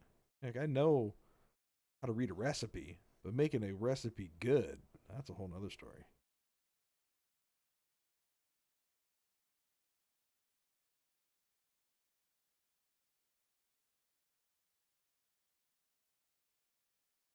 Right?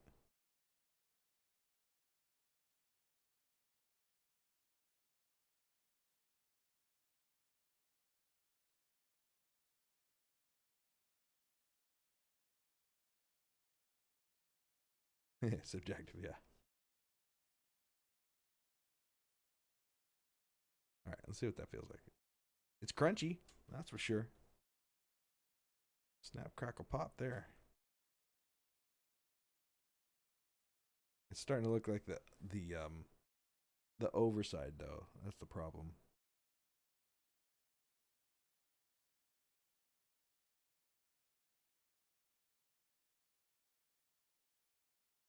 I won't load any more of the old ZBrush documents. Oh man, that does suck. Do it on YouTube. Look for it on Google. I mean, Google it. Search for it on YouTube. I know the Ask ZBrush has a good version of it. I know if you do vector displacement map ZBrush, Michael Pavlovich also has some good ones. Z Classroom is another good one. From there, you should be able to get it. But search it on YouTube for sure. All right, I'm going to not do the bumpy on the underside. I'm going to save that for the overside. Do something else with the underside.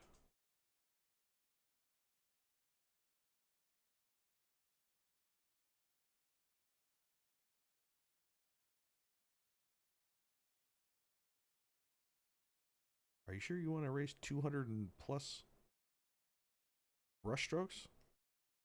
Yeah. Let's do it.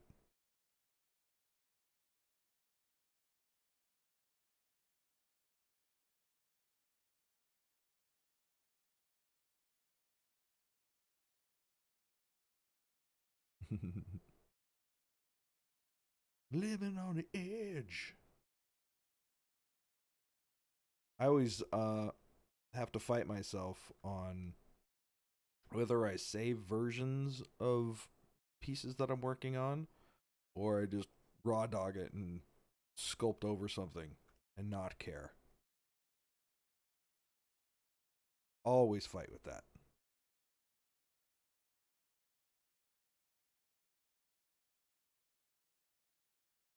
There's something about just boldly moving forward. But whenever I do that, I always seem to find a reason that I'm frustrated that I don't have a version to go back to that I should have.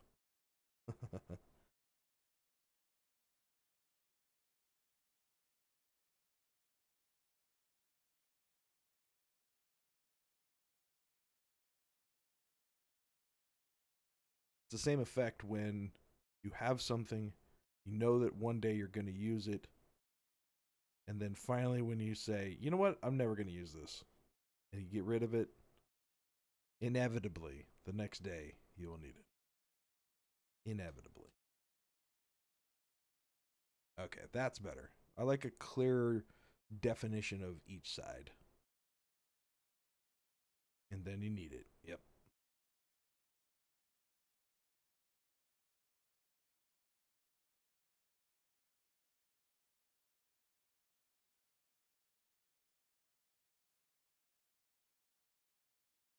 Okay. That feels good. I feel like we've made some good progress today.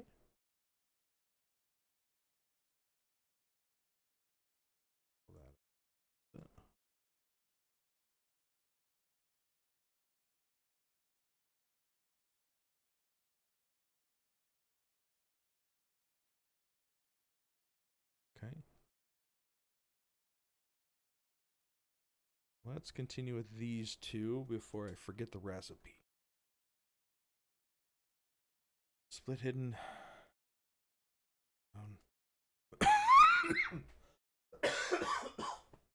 Sorry.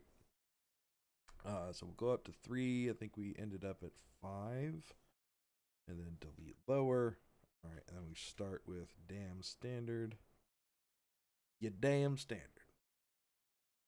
Maybe I want it to go this way this time, right? So like maybe like both undersides are facing each other. It might be kind of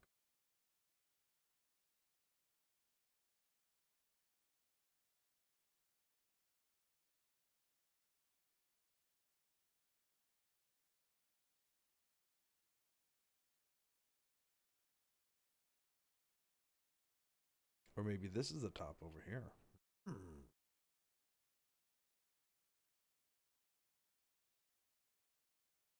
This goes. Okay.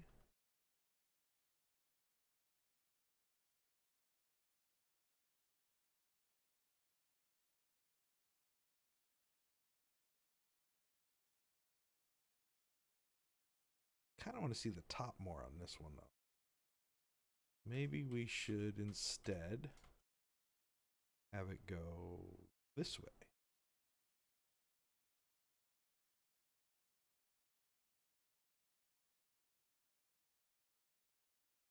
Then this can wrap over like that. Come down.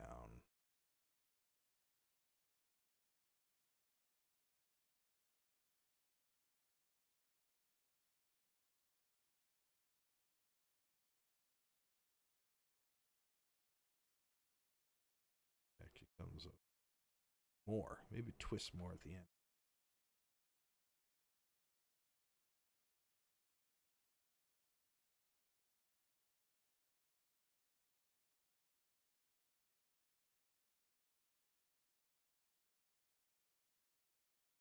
Right, so it looks like the top or outer portions are facing out when they come out, and then they can twist however they want to. Which means that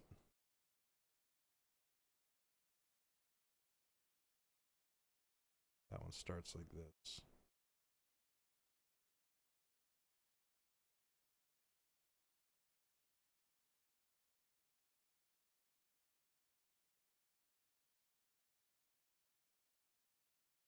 Comes down this way. Okay, all right, so then let's grab, start here.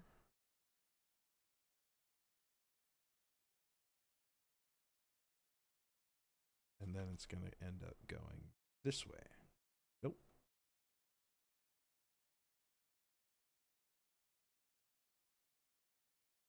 Oh my god, I'm getting lost.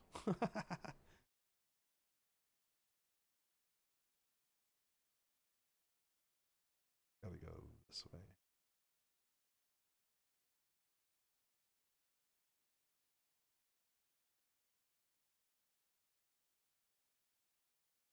This way.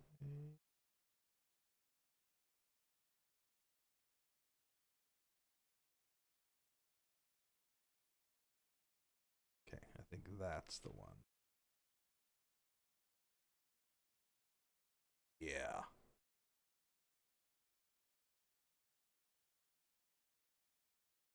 That's looking pretty cool. Digging it.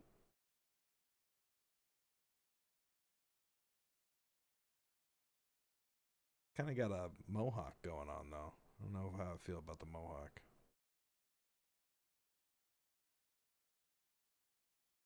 Okay, so let's establish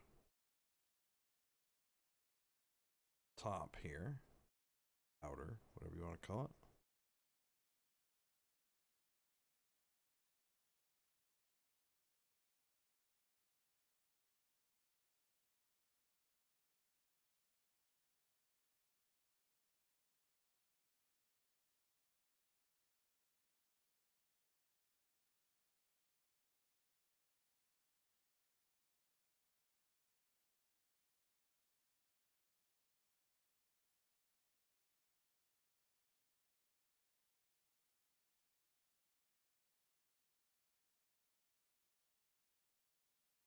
Oh, it's so nice to sculpt in pose. A lot of people hate sculpting in pose, but I actually really enjoy it.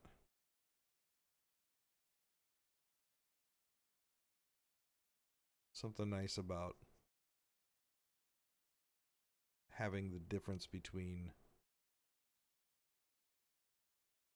one pose and the other. All right, let's emphasize this side a little bit more. Now that we have it mapped out.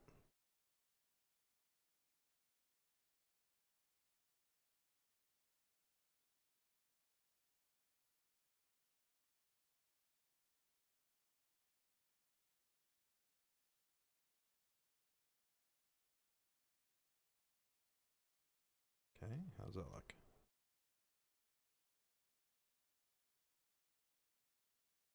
Yeah.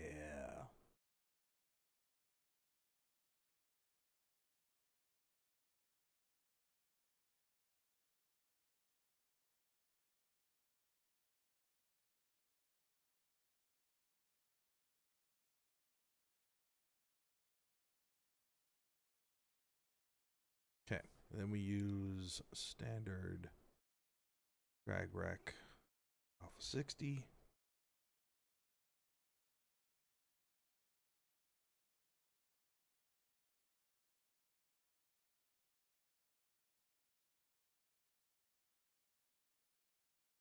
Get some breakup going on through here.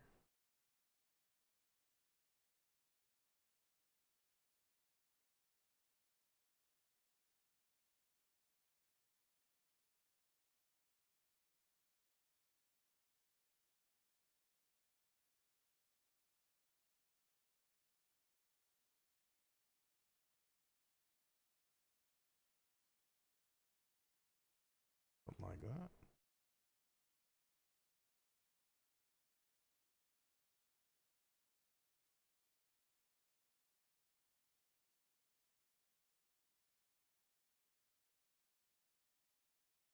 Did anybody here get a chance to go to the ZBrush Summit this year? I wanted to go so bad. I couldn't do it. Couldn't make it happen, unfortunately. Yeah, I wanted to. I wanted to real bad.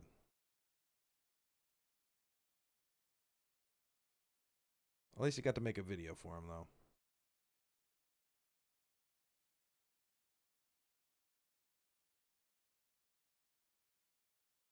There's some really cool presentations as well. Okay, so now we're going to do our bumps. If you're in Merca, yeah, Merca.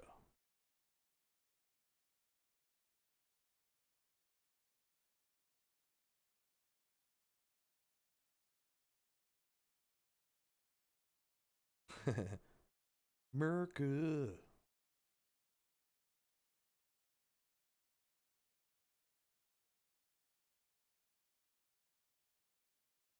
It's definitely one of my absolute favorite conferences to go to every year. Just couldn't make it happen this year.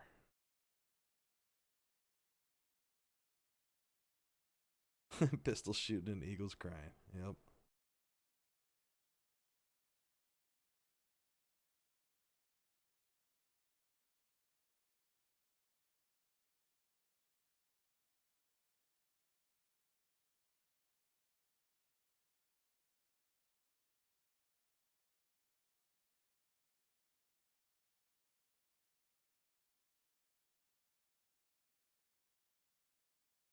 Started in the survival show.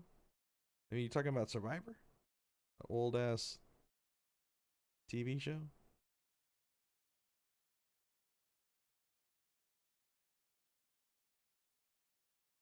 That's still going? I think it is, isn't it? Oh my god. That's crazy. The show's been going for like 70 years. At least by now, right? Not 70 years. Put a bunch of people on an island see what happens. What was the other one? The where people are living in the house. There's two, right? Real World. That was the MTV version. Remember Real World? Oh my god. I try to forget it. America's obsession with other people's drama. I don't know what it is, man.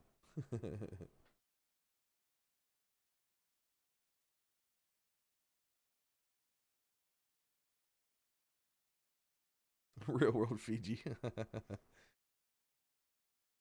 Yeah, it's not really a survivor competition anymore, right?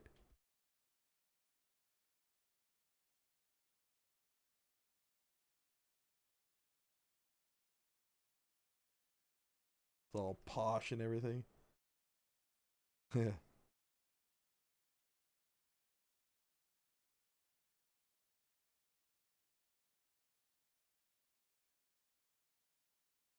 Like they're living on the island better than most people in the United States.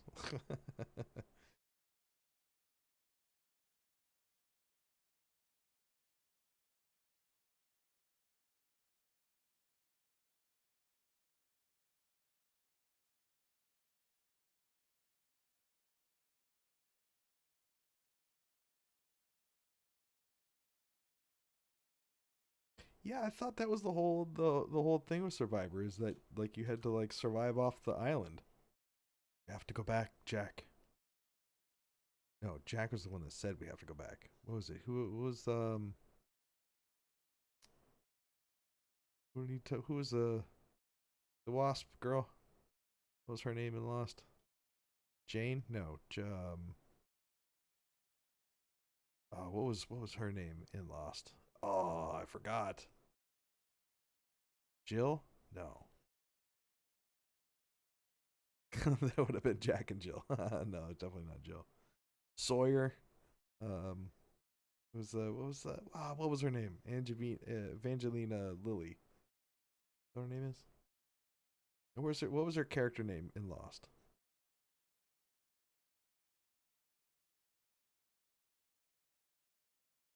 Oh, it's gonna bug me now.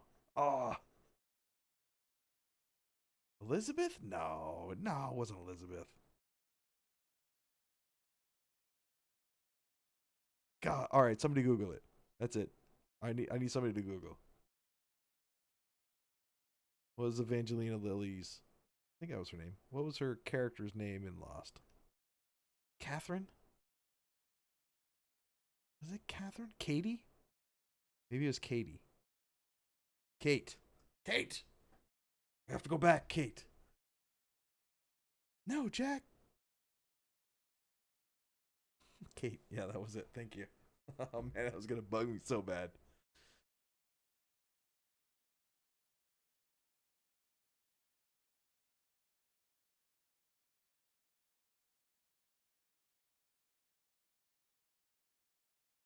Kate Austin. There you go.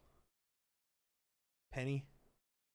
Or Penny and what was the British guy?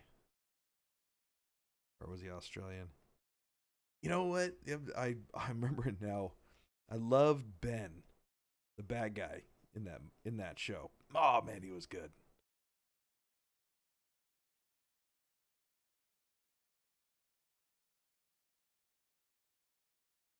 Has anybody gone back and actually watched Lost again, like in the last 4 or 5 years?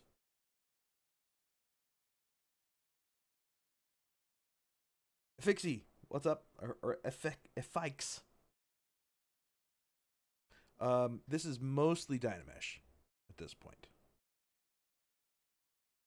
These ones started out as a. I just here's all right. Here's how I did them. Ready?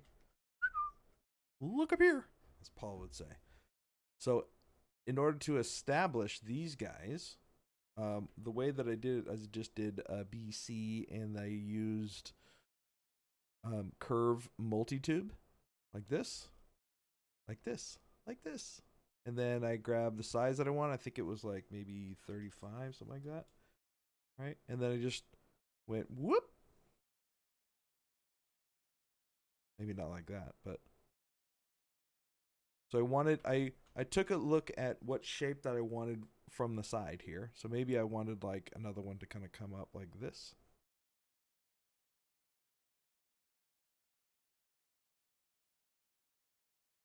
Right? But it's so if you do it like that, it's on a flat plane. But what you can do is when you slide over this, you can change it as you go. If you come in though, you want to make sure that under stroke palette, under curve, you want to bend start and bend end. So what I'll do is I'll just come in here and use that curve. So maybe I'll just have one curve from either side to keep it nice and simple. But I'll rotate it in each kind of axis. So I look at it from the side, I want it to have curve. Then I look at it from the other side and I don't want it straight, I want it to have at least one curve in it. like this. And then sometimes what happens is you get like little kinks in here. All you have to do is grab the end and just pull it slightly from one side, pull it slightly from the other side, and it will kind of even out across that. Just like that. And then you just come in with, what I did was I came in with my smooth brush and then just smooth it out. Just like that. That's how I made them. Super duper easy. Other thing that you can do too is once you have it, you can just take it and rotate around like that. Maybe you don't like it. At least because you put those two curves in, it now becomes kind of an S in all directions, right? So you have this really nice curve that moves through space. So if you don't like it in that position that you just did it, you can just move it around a little bit and hey, maybe it looks better like that. Nope, doesn't look better like that. Way too mid, like this is way too parallel for me.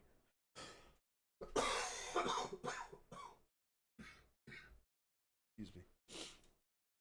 So maybe what I would do is something like this, like this, like this. And it would like kind of have it snake around one of the other ones. And then you can always kind of cheat it a little bit. Grab your move brush, just make it a big brush. Because if you make it a big brush, then you can kind of maintain the integrity of that, right? So you can say, oh, maybe I want it curved a little bit more. Oh my God. Then, if you don't want to do that again, what you could do is, let's split unmask points, and let's grab this guy. Then you can say, oh, I want to duplicate him, but I don't want the same curve. I just mirror it. And now I have a different curve. Like this. But then maybe you want to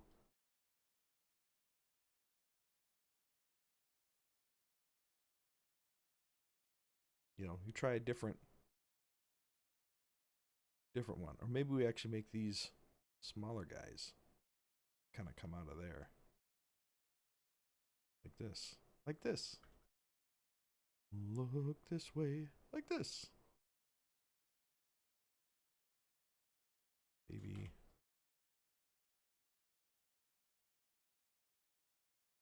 comes out like that and like kind of curls down.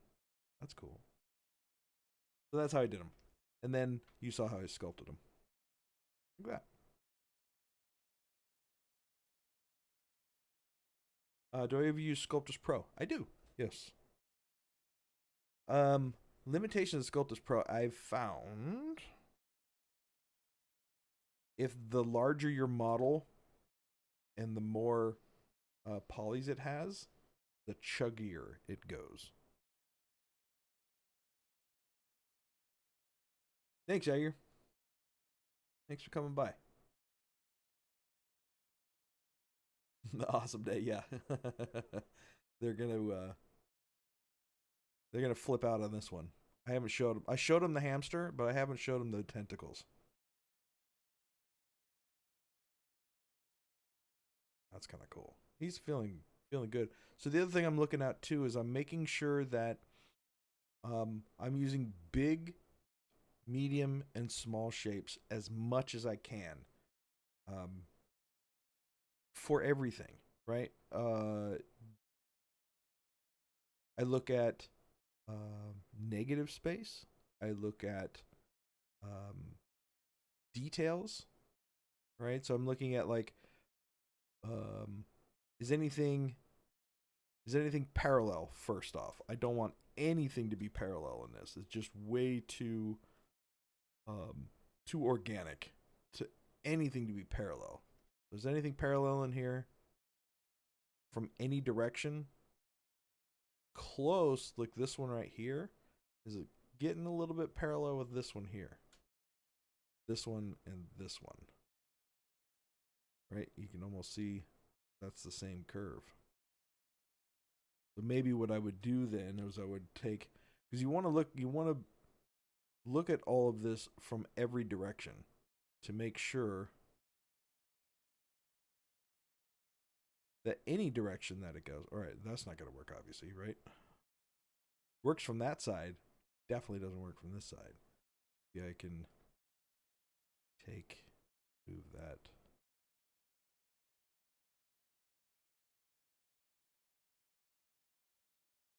Oh, see how parallel that is? Definitely don't like that. So I always make sure that I'm looking at it from every single direction to make sure that there's like no parallel lines that I don't want. There's interesting shapes from every angle.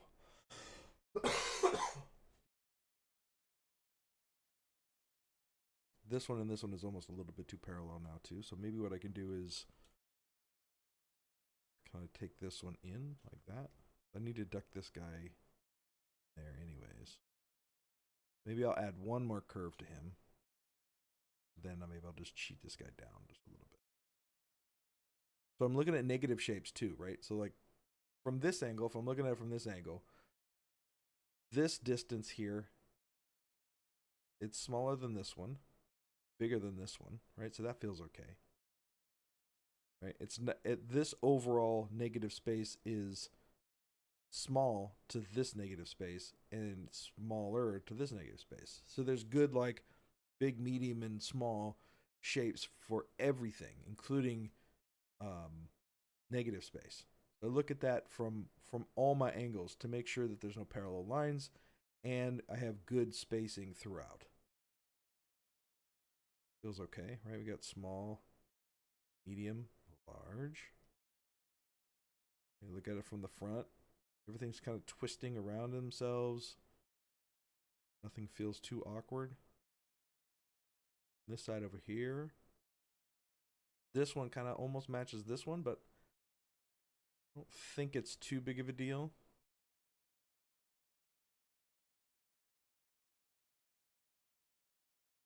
That feels good. All right, so those are the things that I'm looking at when I'm kind of designing how this whole thing exists in real space. Holy cow, it's already past 3 o'clock. All right, that is all the time we've got for today, ladies and germs. I think we had some fun. I definitely miss streaming. So I will be working more. Actually, have a commitment to get these guys done and printed and painted. So I definitely will be working more on these guys as we go. I'll be working off stream. I probably will be working on my own stream throughout the weeks. So if you want to follow me on my own stream, you can. So twitch.tv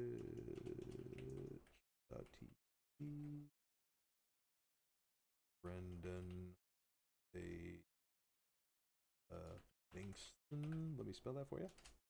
So there's my personal. Thanks, Diego. Appreciate it. I will be doing that. I will be back on the ZBrush channel here, probably twice next month at least. And then what else? Feel free to check out the website, www.clinkerbuiltstudio.com. That is my painting studio, sculpting, building, and painting. Commissions are open, but not until January. I am straight booked all the way until the end of the year. So if you got any projects coming up you think that you may be interested in, shoot me a message on the website if you're interested. And yeah, we could talk shop, have some fun. All right. It's been fun. It's been real. Hope you guys enjoyed yourself. Hope you had some fun. Hope you learned a couple things. But most of all, I hope you were inspired to go make your own stuff. So you get out there and you make some cool stuff. All right. Thanks for hanging out on a Sunday. Time to go watch the 49ers kick some butt.